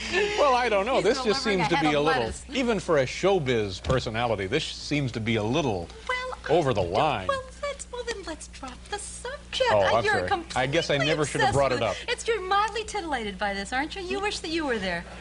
No, but I just think certain things in decent society probably shouldn't go unflagged. Yeah. Yeah. How's your pet? You got a brand new pet. Rat. Yeah, nice. Yeah. Yeah. How did you select the rat? This is for your. Well, my son gave me a choice between a rat or a snake. What would you have gone with? Oh God. How old's your son? 4. Really, 4, and he wanted either a rat or a snake? He wanted a rat or a snake, and we brought the rat home, and the kids loved it. It's rats are really sweet. I know not in New York they don't sound like they could be a pet, but no, they're driving cabs here. Yeah, what? I say they're driving cabs here. they get pretty big. Yeah. They're big guys, right? So the rat came home, and the kids were actually, they loved him when he got dressing him in their jeans and doing all sorts of stuff and riding him, and they were going insane with the rat. 4 months later, they got completely bored with it. The rat's now depressed. He's scratching all the time. I'm not trying to make up for it, saying to my husband, "Did you kiss your 3rd son, honey?" Trying to really overdo it. And the rat got very sick. I had to take him to a vet. Really? Well, the rat cost $1.50. $1.50. Yeah. Took him to the vet. Mm-hmm. What did that cost? $150. $150 Yeah. to get him back to health. Yeah. Yeah. Now, and are you afraid of rats? I'm not drawn to them. I wouldn't say I have. No. I wouldn't say I have a primordial fear of them. No. Would you think that a vet should be frightened of a rat? No, absolutely not. This vet was completely petrified. I brought the rat in, and he went like this. I said, "I think there's something wrong with him." I said, "I don't know. Do you think he's okay?" I said, "Well, do you think you can examine him?" He brought his nurse in, who must weigh 200 pounds. They put a towel over the rat's head. Yeah. So then brought you get him. No, you get him. You take him out. They brought the rat. They gave him a shot of cortisone, antibiotics, and we just found out that how actually big is the rat? The rat's about this big. About that large, yeah. We found out actually that it's his diet. But people are not sympathetic, when you tell them. Somebody said to me, "Why don't you just rub a lime over him?" Because he thought that he had scurvy. I didn't think that was very nice. Rub a lime over him? It wasn't very nice, was it? What does the rat eat at your house? The rat only eats pellets, and then I guess that, like any animal, you have to give them vitamins and things like that. Now, these are pellets designed for the purpose of feeding the rat? What else would they be for? Well, I don't know. I don't know. You just said pellets. What else would you do with a pellet? Shoot it out of a BB gun? Of course not. Yes. They give you the rat for $1.50 a cage and some pellets, and now we give him apples. Last time I knew he was dining by candlelight. Oh, that's sweet. Oh, yeah. And what is the life expectancy of a domestic rat? I guess it depends on how long you want him. Oh, one of those deals. Yes, sir. My son actually said, when I took him to the vet, "Mommy, just let him rest in peace." I don't think he knew. Oh, he didn't know, yeah. No. Well, that's better than the disposal. Yeah. Yeah. You're optimistic about '88? Yes, I am. I think it's going to be, yes. At what point do you put Scotch tape on your ear? All right. I am. How about you? Oh, sure, yeah. I just love life. Listen, it's good to see you. Oh, it was not. But no, it was great. No, it was nice to see you. Don't get that way. It was very nice to see you. I don't like when we're talking. You go, yeah. All right. But it's not, Andrea. I hate that. No, it's not my doing. It's time to go. Oh, we have to go. Every time. We'll be back here after the minute.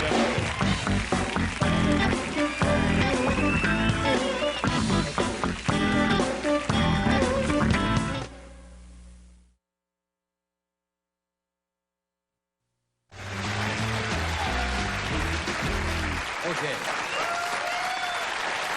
Now, my next guest is a very talented actor and comedian. You've seen Marty in television in both Second City TV, NBC's Saturday Night Live. His movies include Three Amigos and Innerspace. This is his first time on The Tonight Show with us. Would you welcome Martin Short?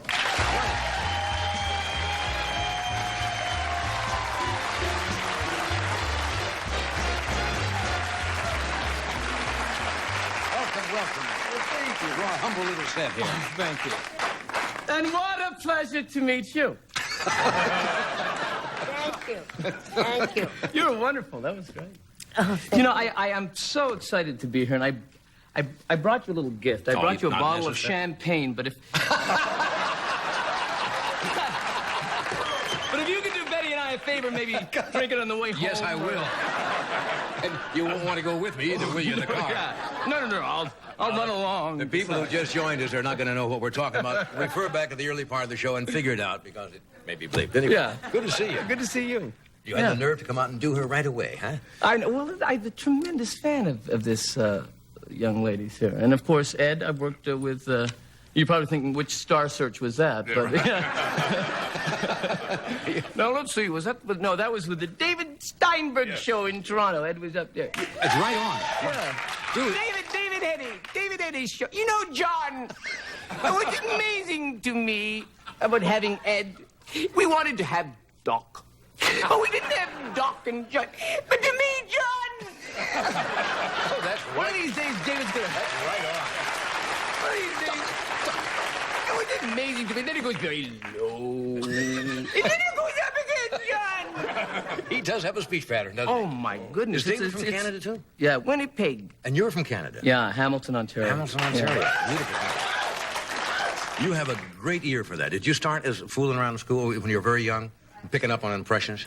I guess it is true that you really do impersonate the people that you admire. Yeah. I mean, because you just watch them. It's the only possible way that you would...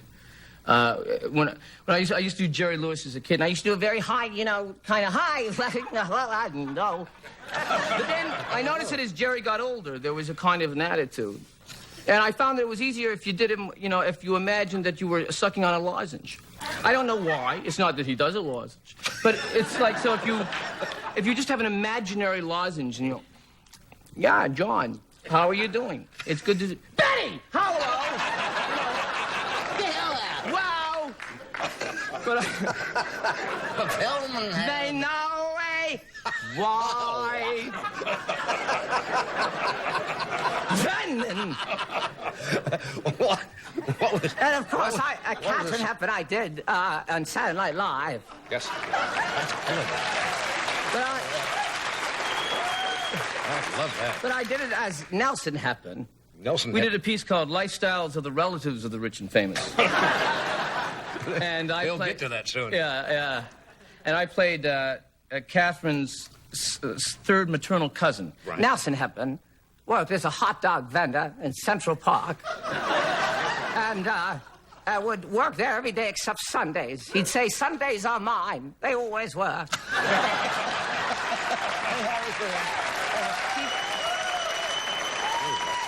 He'd say, I get up in the morning, I sleep late, and I read all the papers, and I have then a huge bowl of bran.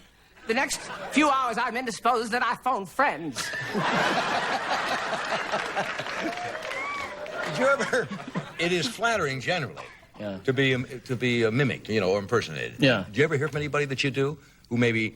I know for a while, Sammy Davis did not like Billy Crystal's impression of him at first. I think he began to like it, but he didn't care for it. I think that it's there's certain people, you can't help if you're going to do something, you really have to do all the different angles of them, you know, and but no, I have not had, I do Robin Williams and Robin's a friend, and I thought he might be a little funny because it was all based on energy and it's wonderful to be here.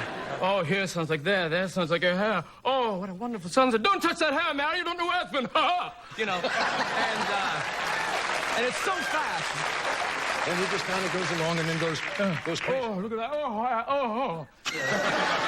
Oh, there's Doc, like a nurse, hurt my arm. It's that wild stream of consciousness that goes through. He's so great. God, yeah, he was on about a couple of weeks ago, and absolutely got on a roll. You know, and it was just like the things were clicking on and off, and I don't think he knew half the time what he was going to do when he got up. It started, and then just would... Yeah, well sometimes you, you know, when I once met Richard Burton, and Burton was a huge idol to me, and I was very nervous. He was doing Camelot, and I had a tendency to always be tongue-tied. Goofball, basically, when I would meet celebrities that I admired. And so I decided that I was really going to, like, be intelligent and plan what I was going to say. And I went backstage after Camelot, and I said, Mr. Burton, I just want to say to you that you are an enormous presence on the stage. And not for 1 second did I feel that I was watching a movie star. I felt I was watching King Arthur. And I thought he would then say, thank you, and move on to the next person. But he didn't. He talked to me like a real person. He said, but did you not find the reverb was somewhat distracting, did not bother you, was booming off the back speaker, did not bother you at all? And I said to him, thank you. Yeah, that was it. That's all you'd planned, right? And then he looked at me and said, and who are you? Big white fish. Never looked back. It's difficult. Have you ever tried to get somebody you can't quite nail? There are elusive people. Robin is not easy. I mean, because his voice is not easy, you know, it's an attitude more than it is the voice. Some people, I mean, you would be impossible to me. Rich Little does you, and it's amazing. Yeah, I don't know whether it's particularly good or not. I tried to do Paul Simon once, and you know, it was just, he was like, I sure like playing in Africa. It sounded like Doug Henning. You know, oh, the power of illusion. You know, and then I do... Doug Henning? Yeah. Is there a big call for that? Magic is illusion. And an illusion, it can be magical.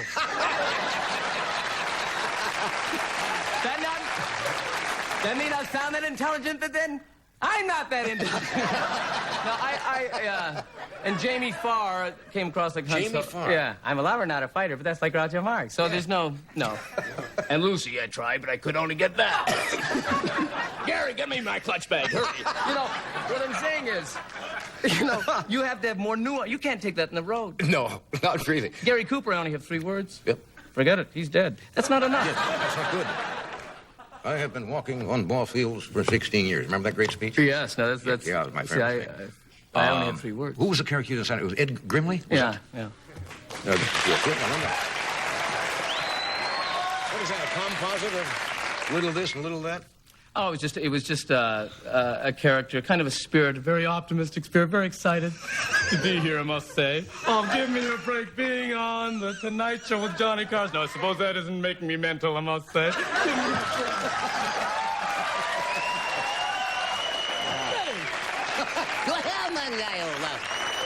If I had known you were here, you're so decent. I suppose your movies aren't the best in the world. Give me a break. Pleasure to meet you. Hi, Ed. Talk to Victoria. She's living with me now. Oh, you're doing Rickles now. Yeah. Slide right in. I have no real... Oh, no. I'll just do anybody. Who haven't we covered? You're working on anything? Anybody? Let's see. Do you do me? Do I do you? Yes. Well, I mean, you aren't that easy to do. Then we'll skip it. I just wanted to know. Yeah, okay.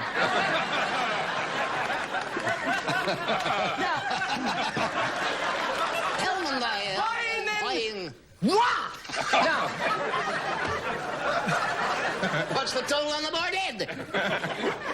Then there's Jerry's laugh, of course, which I love. Oh, which is like a plum pudding bubbling. It's just...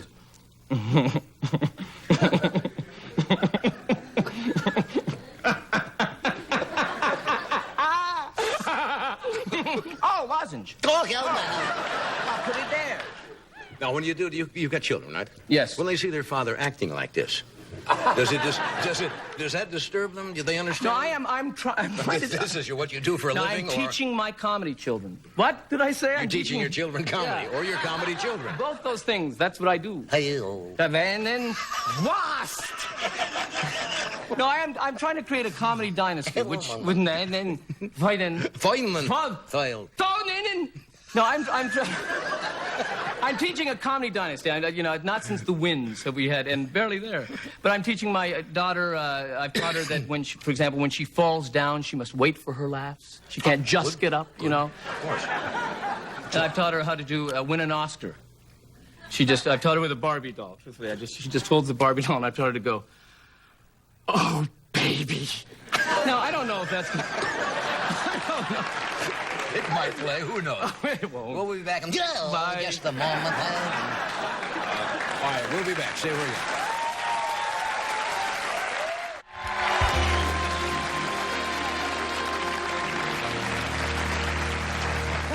It's catching. Your stuff is catching. You're a lot of fun. It's nice to meet you and have you on the show. Oh, thank you. What's coming up for you? I'm writing an HBO special. Martin Short Goes to the Movies. I started a film with Nick Nolte, The Fugitives. Hey, sensational. Thank you. Come back with us. I'd love to. Okay. Betty, is Whales of August opened yet? The movie? I don't know to what extent. Yeah. Freddie's doing this. Here and there it is open. Yeah. Yes, I think it's here and there, right. Yeah. Oh, yes, and I've always recently been on to sell something. And there's one little announcement I'd like to do for sale. Mm-hmm. The paperback of my book will be out around Valentine's Day in February. All righty. Yes. Fascinating book I it feel is. more comfortable here that I've tried to sell something. Oh. Otherwise, people say, what is she doing there? Thank you for being... Otherwise, what am I doing here is right. It's a privilege to have you here tonight. This is right. It's always fun having you on the show. Oh, a privilege to have me. Oh, well, John, it's a privilege for me to be here, really. Thank you, Betty. Really Come back enjoy soon. it. Really enjoy it. Thank you, Betty. Thank you, Martin. Thank you. Have a nice night.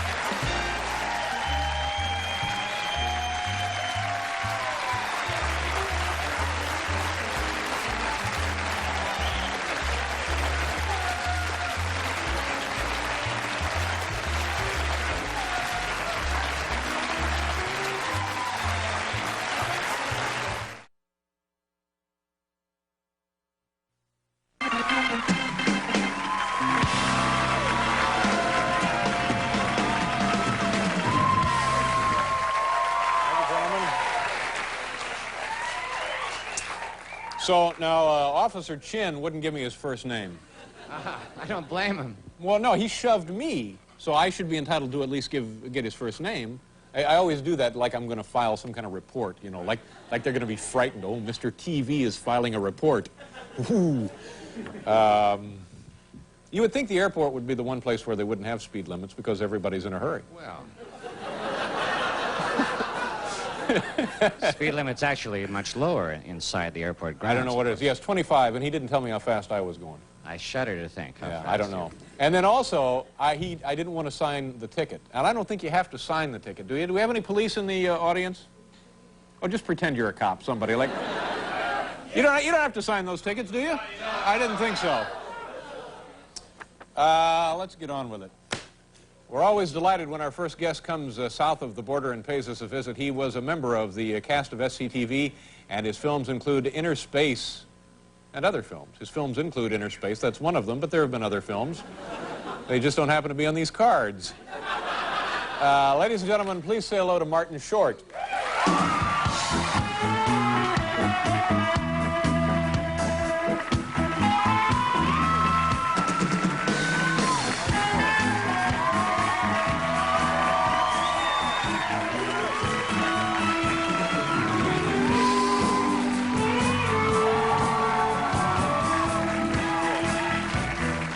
Martin Short. Yes, sir. Other films, Innerspace, what are the ones that I'm You couldn't remember forgetting? any of the other films. I could. And yet I can remember every one of your shows. The David Letterman morning... That's right. Event. Over and Out. What was it called? That was it, the morning event. You were in the original pilot for Charles in Charge, weren't you? Do we count that? Yeah, I was in that, yeah. And you were in the Mary Tyler Moore Hour. No, it was good. You did that whole dance thing. Shut up, Martin. And then, my first film was Three Amigos. That's right. There you go. There you go. You look relaxed and like you're on summer vacation. And you even have a kind of a different, looks like maybe a vacation, sort of an experimental vacation haircut. Something you're trying out. But just we're trying it. Now, this is, I listened to a guy. I have this haircut because I listened to a guy who said to me, Do you know what would be fun and totally different for you? the kid from Deliverance look. And it does have It has a little... Dun, dun, dun, dun, dun, dun, dun. It might not... the suit is new. I got this from the William Frawley estate. It's a whole new look. Now, I'm guessing that the haircut had something to do with your last film, Yeah, I just finished a movie with Nick Nolte. Well, it has no title yet. Yeah. It's called the Nick Nolte Marty Short Thing for Christmas. And, but it's, and Nick was great. Nick's a great guy. We just finished it. He had done this film with Katharine Hepburn called The Ultimate Solution of Grace Quigley, so I would do Hepburn with him. How long ago did he do that? I don't have dates with me. I left my list in the room. It just didn't come to mind as being a recent effort. No, I would say it'd probably be mid-'80s. Mid-'80s, yeah. okay. Anyway, I would do a Hepburn with him. I would do, I would say, Can we get this bloody scene finished so we can get the hell out of here? And he'd say, oh, get off my back, you skinny old broad. He's great, though. Did it turn out all right, the film? Yeah, I think it's very good. Action-adventure kind of buddy picture? It's a buddy picture. Did you say buddy picture? I think I did say buddy well, picture. Well, it is a buddy picture, but it's so much more, Dave. It's so much more. Let's put it this way. At no point in the film are Nick and I in a car driving where we look out the window and go, ah! Simultaneously. We don't do that. That alone. So that alone makes it a whole new genre. Speaking of French, the director is French, you know? Who was the Francis director? Weber, wonderful director. It was interesting. The only thing you had to be careful of, you had to be careful when you did your Maurice Chevalier put-downs. You couldn't just do them in... See, an interesting thing, Morty said, why that joke? But I said to Morty, let me relax here, that, yeah. It's interesting because we have someone in our audience tonight from France. Well, that's why I did it, because you had just set fire to the air with your French stuff, and I wanted to come out and top it. Yeah. So, reprising this against my better judgment, you had to be careful then to where and when you did your Maurice Chevalier put-downs. Yeah. You couldn't just say, who wants to grab some frog after work? You couldn't do that. You had to say, French food. I see. Stuff like that. Okay, now, then you mentioned up north. Yeah. Yeah, I was up north You're spending your summer up there now. Yes, huh? yeah. I went now, what does that mean? Do you have a little retreat? It's a very secluded place. It's an island. There are a couple of cottages on it. What's the name of the island? What body of water is it in? Lake Muskoka. Muskoka. That's not one of the Great Lakes, is it? Can you take a Glenville? No, it's not one of the Great Lakes. Where is Lake Muskoka? Lake Muskoka is, it's about 150 miles north of Toronto. And you'd go there, Trappers applauding.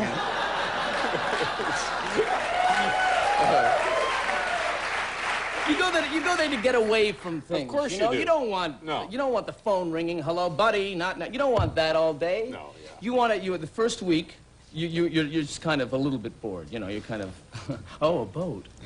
That's a. Then you and your wife and two children. Yeah. Catherine and Oliver. Well, this sounds great. Oh, it was great. And then also Eugene Levy and his wife Deborah and their children shared it. Very funny man. Thank you. Oh, Eugene. Well, and then around the second week, you just really get into it and start eating, your weight gain, and then around the third week, you're totally bored again. It was an up and down thing. Yeah. Well, I think that's a good process. Yeah. We had a neighbor who would, it was a dentist who would, you would be right into the lake in the solitude, and he'd come knocking over, hello, how are you? And do you know what's amazing about Chaplin? And you're just going to sit there and suffer a migraine as you had to go into details of why comedy. And what happened with Amigos anyway? It should have been funny. Oh, yeah. Now, see, I liked you. The film was funny. I can remember going with a bunch of people from our office to see some kind of a screening, and we laughed through the whole thing. Yeah. Well, I liked it. Were there those that thought it was not funny? Some people had problems. I remember Leonard Maltin saying parts of it I really liked, and other parts I didn't like at all. We have to do a commercial, and we'll be back here with Martin Short, ladies and gentlemen.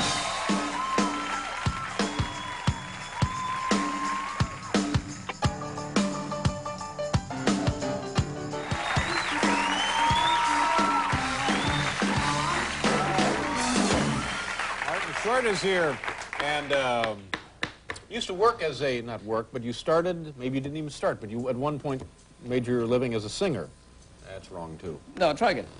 You, at one point in show business, sang. Yeah, it's true. There was a show in Canada, in Toronto, called Everything Goes.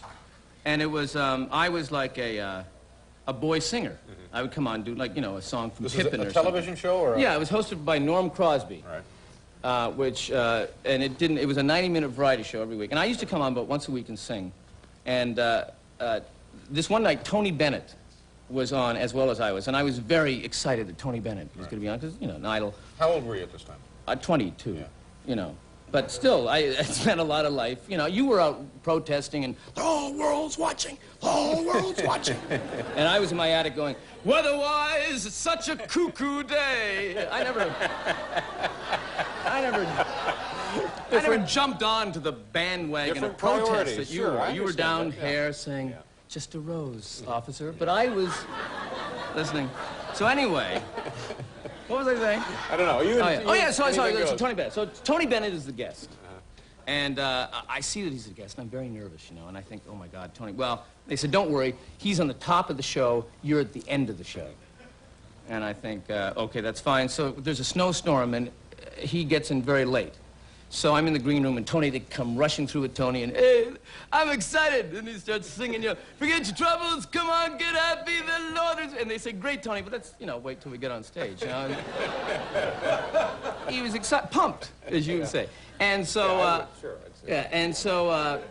anyways, he's on stage, and he's killing. He's in great voice, you know. When Joanna left me, and the audience is screaming. And during the number, they come in and say, you're on next. And I say, you can't follow a singer with a singer. Yeah. And they say, watch. And they set up the chair, the stool, downstage, as Tony is just killing.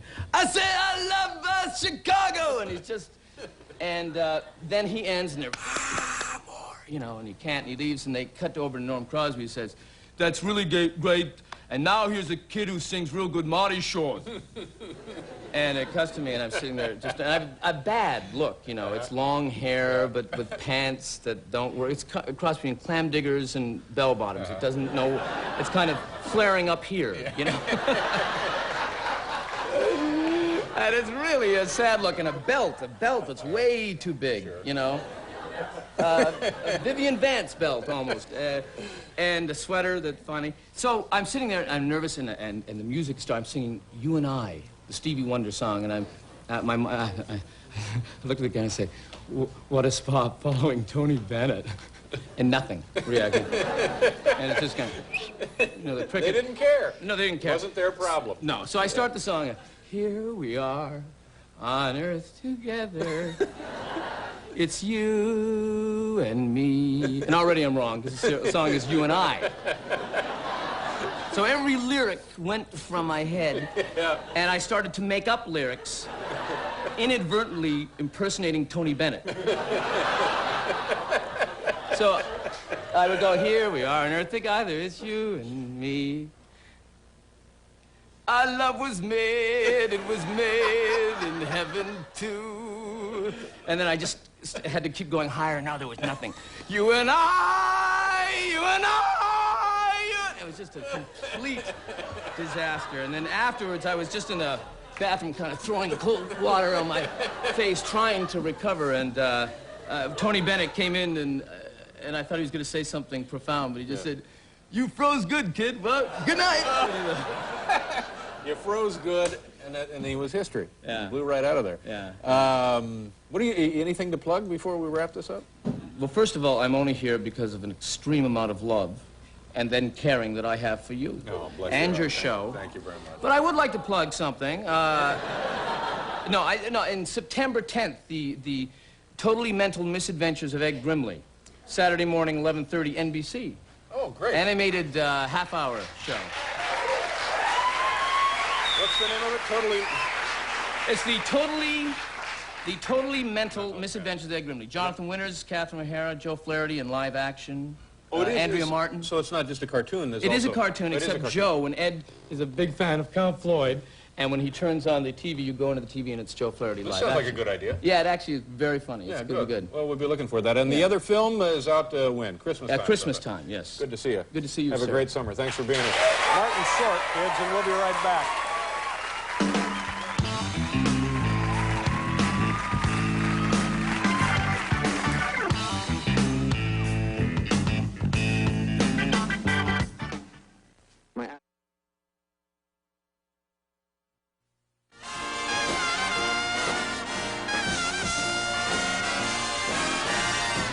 Okay, moving along. First of all,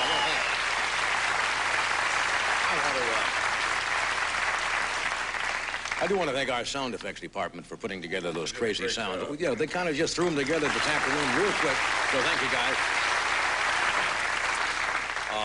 guys. Marty Short did some marvelous work on the old SCTV shows and Saturday Night Live, and he's going to be starring in a new motion picture called Three Fugitives, which will be out in December. And he's got a new animated television series called The Completely Mental Misadventures of Ed Grimley, which premieres this Saturday morning at 10:30. Would you welcome Martin Short? It's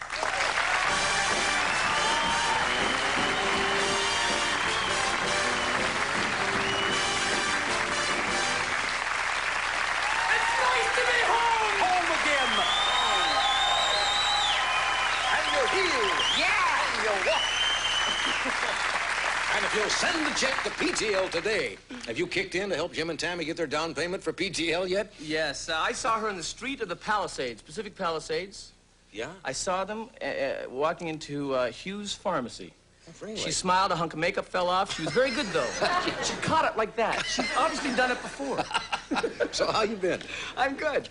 I have a little gift for you. I came, you know, we were recently in Jamaica. Well, you're going to be back on the show soon. I like people who bring gifts, you see? Wait a second, where is it?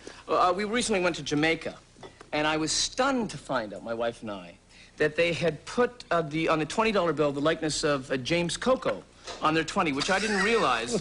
So that is a gift for you, and, In a way, I don't know who the gentleman is. I hope we're not making fun of the currency. President, but didn't that look like James Coco? The late James Coco, yeah, nice man. But I thought it was just their 20, but then I realized on their 5 there's a picture of James Coco, like, holding out his pants like that. What's 20? Now, $20 in Jamaican, is that, I don't know what the rate of currency exchange is. It can't be. What were you doing in Jamaica? Just, vacation? Just vacation, resting, reflecting. Yeah. Did you watch Uncle Ed the other night? I saw Big Ed. You were super. Thank you. No, it's amazing. No, you were very good. And Jerry was fabulous. Oh, yeah. You know what's amazing about Jerry watching him? You start to go right into him, don't you? Well, I have to get over this initial shyness that I have. Wow, water! Boy, this is wet. I'm not good. No, it's interesting. No, truthfully, the fascinating thing about watching the telethon is you look at it and you start it and you applaud and Jerry comes out with all this energy. Yeah! Oh, show me, do me, tugboard, Ed, yeah! And then you phone in your donation, you go about your life, and you tune in a couple times, but and then you go to bed and you sleep maybe 12 hours, and you wake up and you kind of like this, honey, get the coffee. Don't jump on Daddy till he has his coffee. And I turn on the TV, and Jerry's going, that's a nice Phoenix. That's a good Phoenix. You make me feel good a lot. Yeah. He looks, 35. I don't understand the man's energy. It's really phenomenal, isn't it? It's a fun show. I always feel a little sorry for the acts who get put on Sunday morning at about 8 o'clock. People have been up all night. And you see, some poor guy come out, and they get a lot of them around. Some guy got a harmonica wired to his ears, and a tambourine, and a ruffled shirt, with a banjo. And it's 8 o'clock Sunday morning. I know, it's a bad act. And then there's that drive home. But, no, I've been doing this television show. It's really fun. The Completely Mental Misadventures of Ed Grimley, which premieres at 11:30 on NBC. Yeah. Oh, there's the camera. Was the first time you did Grimley? You must have done it way before you did Saturday Night Live, right? I did a Second City Stage in Toronto. This Ed, it's still the same. He still reflects. It's strange to see yourself animated. It's a very odd thing. But he still, reflects in life. Phone will ring and he'll say, oh, give me a break. Is the telephone not the best? There's always such a sense of mystery, I must say. Give me a break.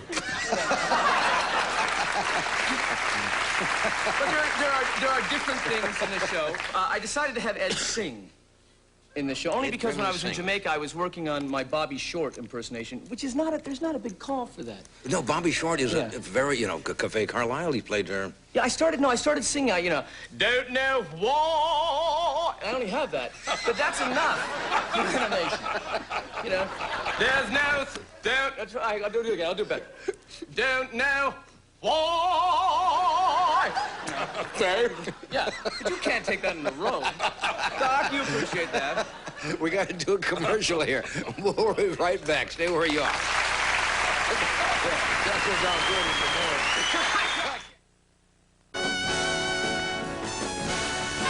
Tonight on Late Night, David Letterman not only celebrates the world's preeminent white person, Martin Mull. I have a very, very weak stomach. He does whatever else he wants. When I'm going to be the host here for the next hour, you really have no choice in the matter. I'm the host for the next hour. And later, Bob Costas talks with news anchorman Dan Rather. Tonight.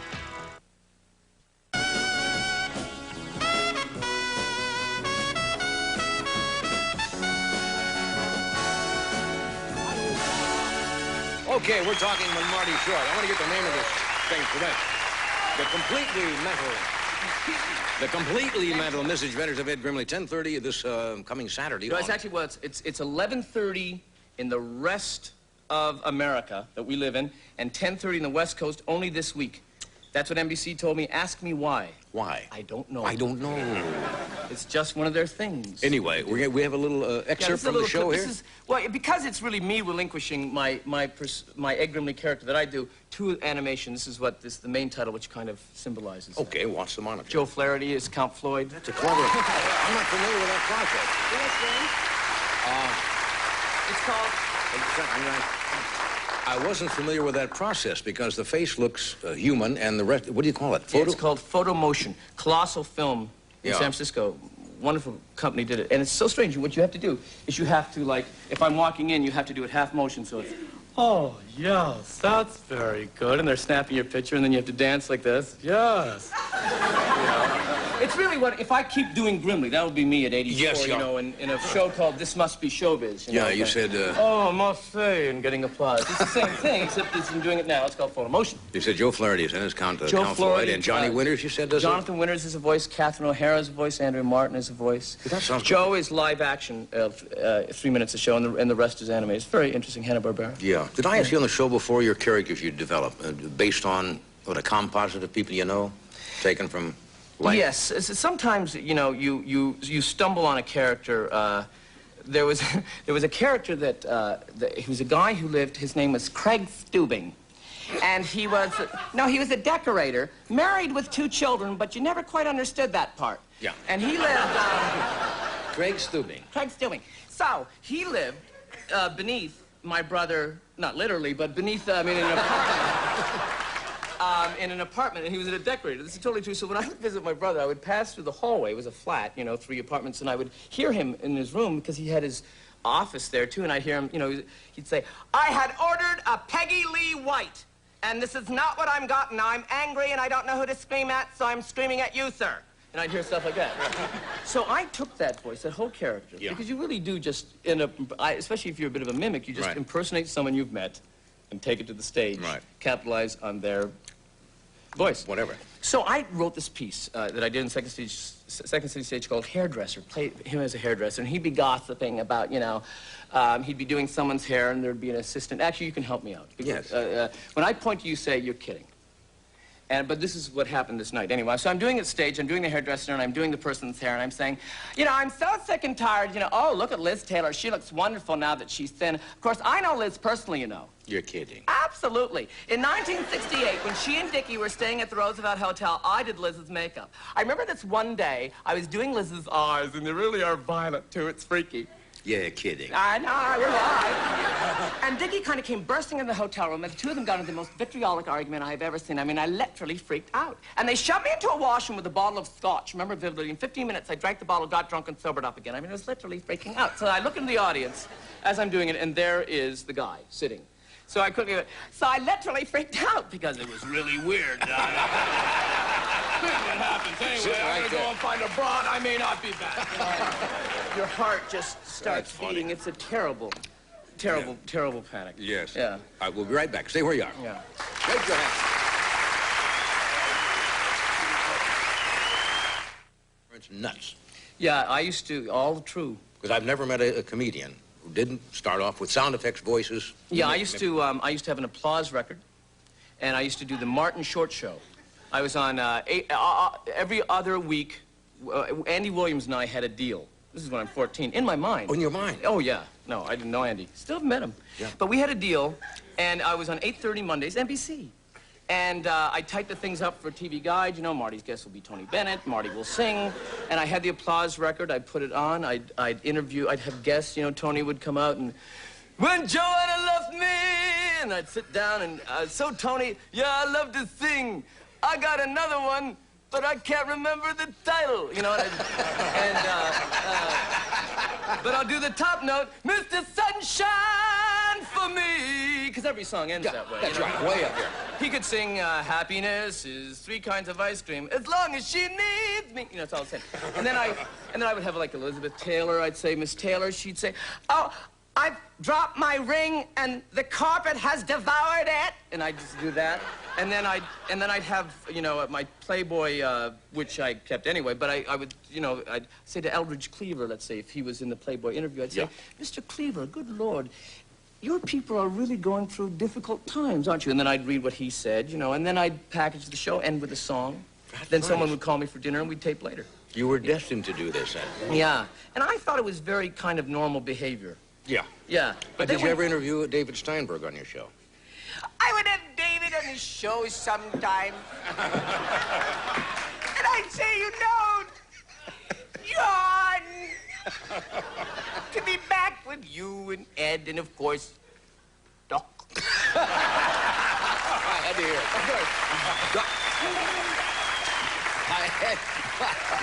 Last time you did that on the show, I was laughing all the way home in the car. I forgot how it finished. And you...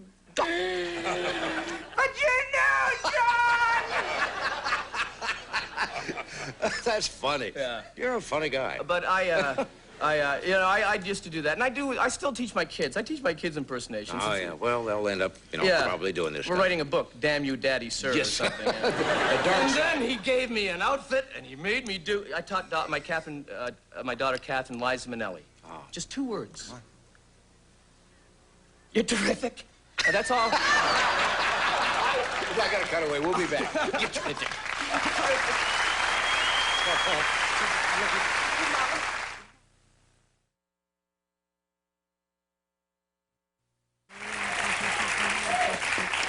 You know, if you were with us last evening, Hal Gurney prepared as one of his little network time killers. He had kind of a light show. Remember that last night, Paul? Yeah, it was interesting. Yeah, and they had some difficulty with the equipment. Hal, is everything back to normal in the control room tonight? Dave.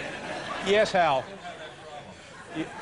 We're having trouble turning it off. Uh-huh. How much longer do you think you can hold out there? Well, we got the weekend to work on it. Uh-huh. And I think we'll have it figured out by then. Have you tried calling Con Ed? No, they're not going to help us, Dave. Okay, have you ever called Con Ed? All right. Hal, is that a problem to work under those conditions? I'm getting used to it. Okay. I can't see you, but I'm used to it. All right, good luck, Hal. Take 2. And tonight is the final night that Jerry Vale has been greeting our guests in the green room, which is where the people congregate before they come out and visit with us on the program. And can we see Jerry saying hello to the folks there? There he is, greeting the guests and saying hello to the folks, making them feel at home. So nice to see you. Thank you. Oh, there's Andrea Martin there. Big problem right over there in the sink. Something problem with the what? Oh, my gosh, look at that, Paul. Standing water in the sink. Get that taken care of immediately. Ooh, well, that's all. That was something in the commissary. How would that get in there? I don't know. Who knows how that would get in there? You know, I'm stunned to know that Jerry Vale is the ambassador of entertainment. That means in this town, he can park anywhere. He has special plates, right? Absolutely right. I think so. And he has immunity. That's right. What's going on in there? Oh, there's Jerry. Still here. Jerry's getting his money's worth out of that suit, isn't he? That's right. It's all us a pleasure when our first guest pays us a visit. On September 21st on another network, she will be appearing in a new special called The Best of SCTV. Ladies and gentlemen, please welcome the always dangerous Andrea Martin.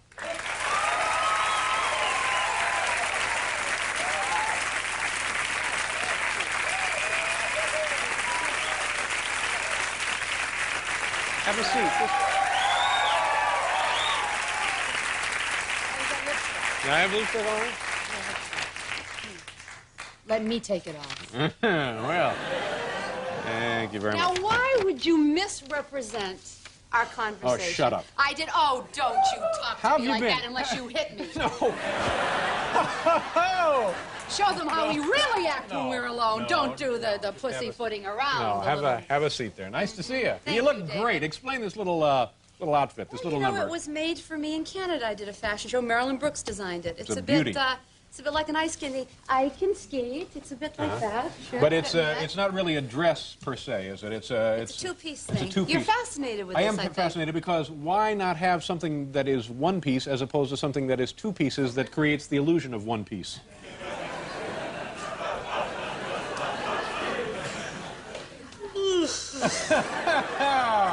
Yeah. I mean, it's stunning. But I mean, is there any more you can tell us about the? Now you said you'd show us. Gosh, I wish at a time like this I actually knew about fashion, and I don't. You know, I mean, I said I'd show you. I didn't say I'd show the studio audience. Right.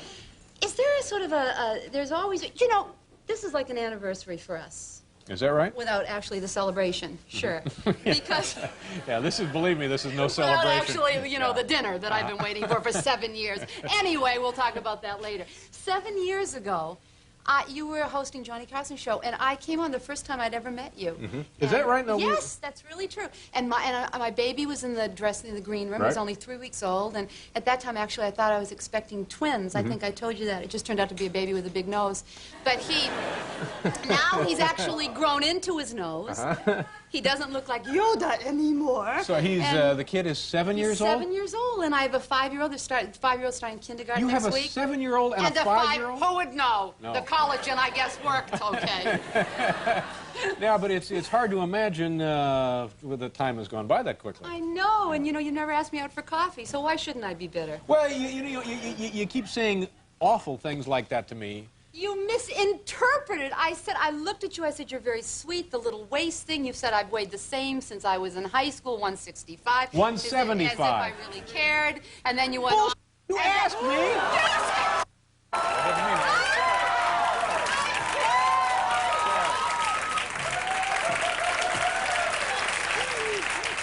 am amazing!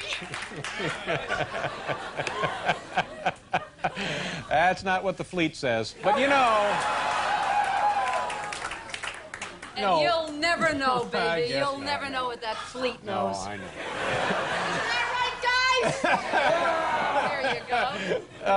Now, where were we? Please. You know what? I was the other day, a couple of weeks ago, I was in Los Angeles. And You weren't. Yeah, I was. That must have been something. And I was watching some station out there is running episodes of your old show, back to back. Yes. And gosh, I was reminded once again how funny those things are. Thanks, Dave. But you know, I feel like Ringo Starr of the Beatles holding on to the past or something. At what point do I let go of it? Don't I need to talk about something else? Well, sure, you can talk about anything you want. I'm just paying you a compliment here. Thank you. I guess I wasn't very good with it. Yeah, but you Sorry. know, the one thing that really made me crazy was the woman who does the commercials for her own organ establishment. Oh, Edna Boyle. Yeah, Edna Boyle. Dun, dun, dun, dun, Yeah, dun, dun. yeah, She very- come on down, get your little sausages, but don't touch them. Those little piggies are greasy. Yeah. Dun, dun, dun, dun. We Yeah. we have to do a commercial there, and then we'll be back for more of this fun. Oh, it's don't exciting. worry. We'll be right back.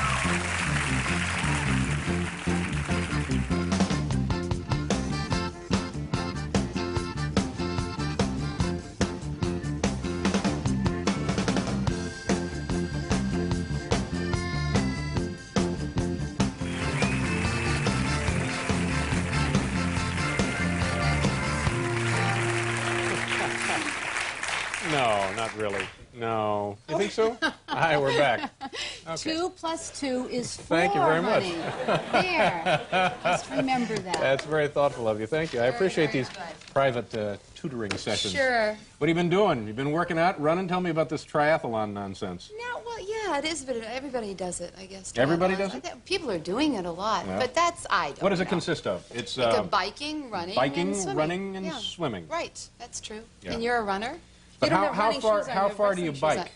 Well, now, see, you want to humiliate me No, again. I don't know, Yes, but I you mean, do. no. I said I was doing a mini triathlon, Right. and you laughed, and you said, are you swimming in the ocean? I said, no, a pool, and you went, you went like that, and... But what's the distance? Doesn't make any difference that you're in a pool. What is the distance? Well, you know, there are all sorts of triathlons. No, I mean, the one that you're in. so it's a quarter of a mile. Anyway, I've got a new shade of polish on. Quarter of a mile. Pink is That's in, it. you But know. no, a quarter of a mile swim, that's no, impressive. it's 2 mile swim. A 2 mile swim? A 2 mile swim. In a pool? Yes, in a pool. What, you haven't heard of that? No, I mean, this is like the biggest pool ever. It doesn't go for 2 miles. Oh, I see. Oh, you're I so see, that was funny. it. I thought perhaps You're it was good. one of those lap pools. I don't know. I've been doing a lot of stuff. I'm doing Mhm. my own special for Showtime that we're shooting in Canada called Andrea Martin Together Again, a celebration of me. Now you know And, you were not born in Canada. You spent No, I was a lot born of in your Portland, life. Maine. Yeah, moved to Canada. Yes. You like yes. Canada. I do, but I live in Los Angeles now. That's right. So You tell know us that. about the show. It's just the best of SCTV. You know, and I'm doing Edith Prickly on it, just to sort of wrap around on it. I was trying to think, how do I do this differently? So I thought maybe if I made her depressed because she's very up. Do you know that character? Sure, this was the old Edith Prickly? the station Yeah. owner. Comedy's the name, Prickly's a game. Ha! You see, the thing about Edith Prickly is that when we used to write that character, I'd know the inflection and how to do it, but I would sometimes not have the jokes. Now, I don't know why I'm getting in this with you, because I can see I hate it when you take this pose. That's all right, yeah. I'm just barely paying attention. Aren't you? I know. I knew that was just around the corner. I could just feel Anyway, it. now when is the show on? It's on. It's on September 21st. Yes, and as close as we're going to get. And tomorrow, let me see, Saturday morning, Marty Short's The Completely Mental Misadventures of Ed Grimley. You're part of that? Yes, I am. Yeah. I play Mrs. Freebus, who is Jonathan Winter's wife in it. Yes, Oh, that's great. great. Yeah, it's That great. sounds like a lot of But, fun. You know, it's great. Voiceovers are wonderful. Because you go there, you can just look like a pig. You just sort of sit there, you know, you don't have to worry about makeup or anything. Jonathan Winters comes with a jogging suit, just sort of ad-libs for about 2 hours, and then they put the microphone on, and they get him, and then he goes up north. It's really something. It's Goes up just, north, yeah, huh? He just goes. It's great. We all just sort of sit around, drink coffee. It's a great way to make a living. Let me see what we got here on you. This is a new special called The Best of SCTV coming up on September 21st. Yeah. Oh, great. In a couple of weeks. We'll look forward to that. Thanks, Good to see you Steve. again. Thanks for you coming very east. much. Andrea Martin, folks, and we'll be right back.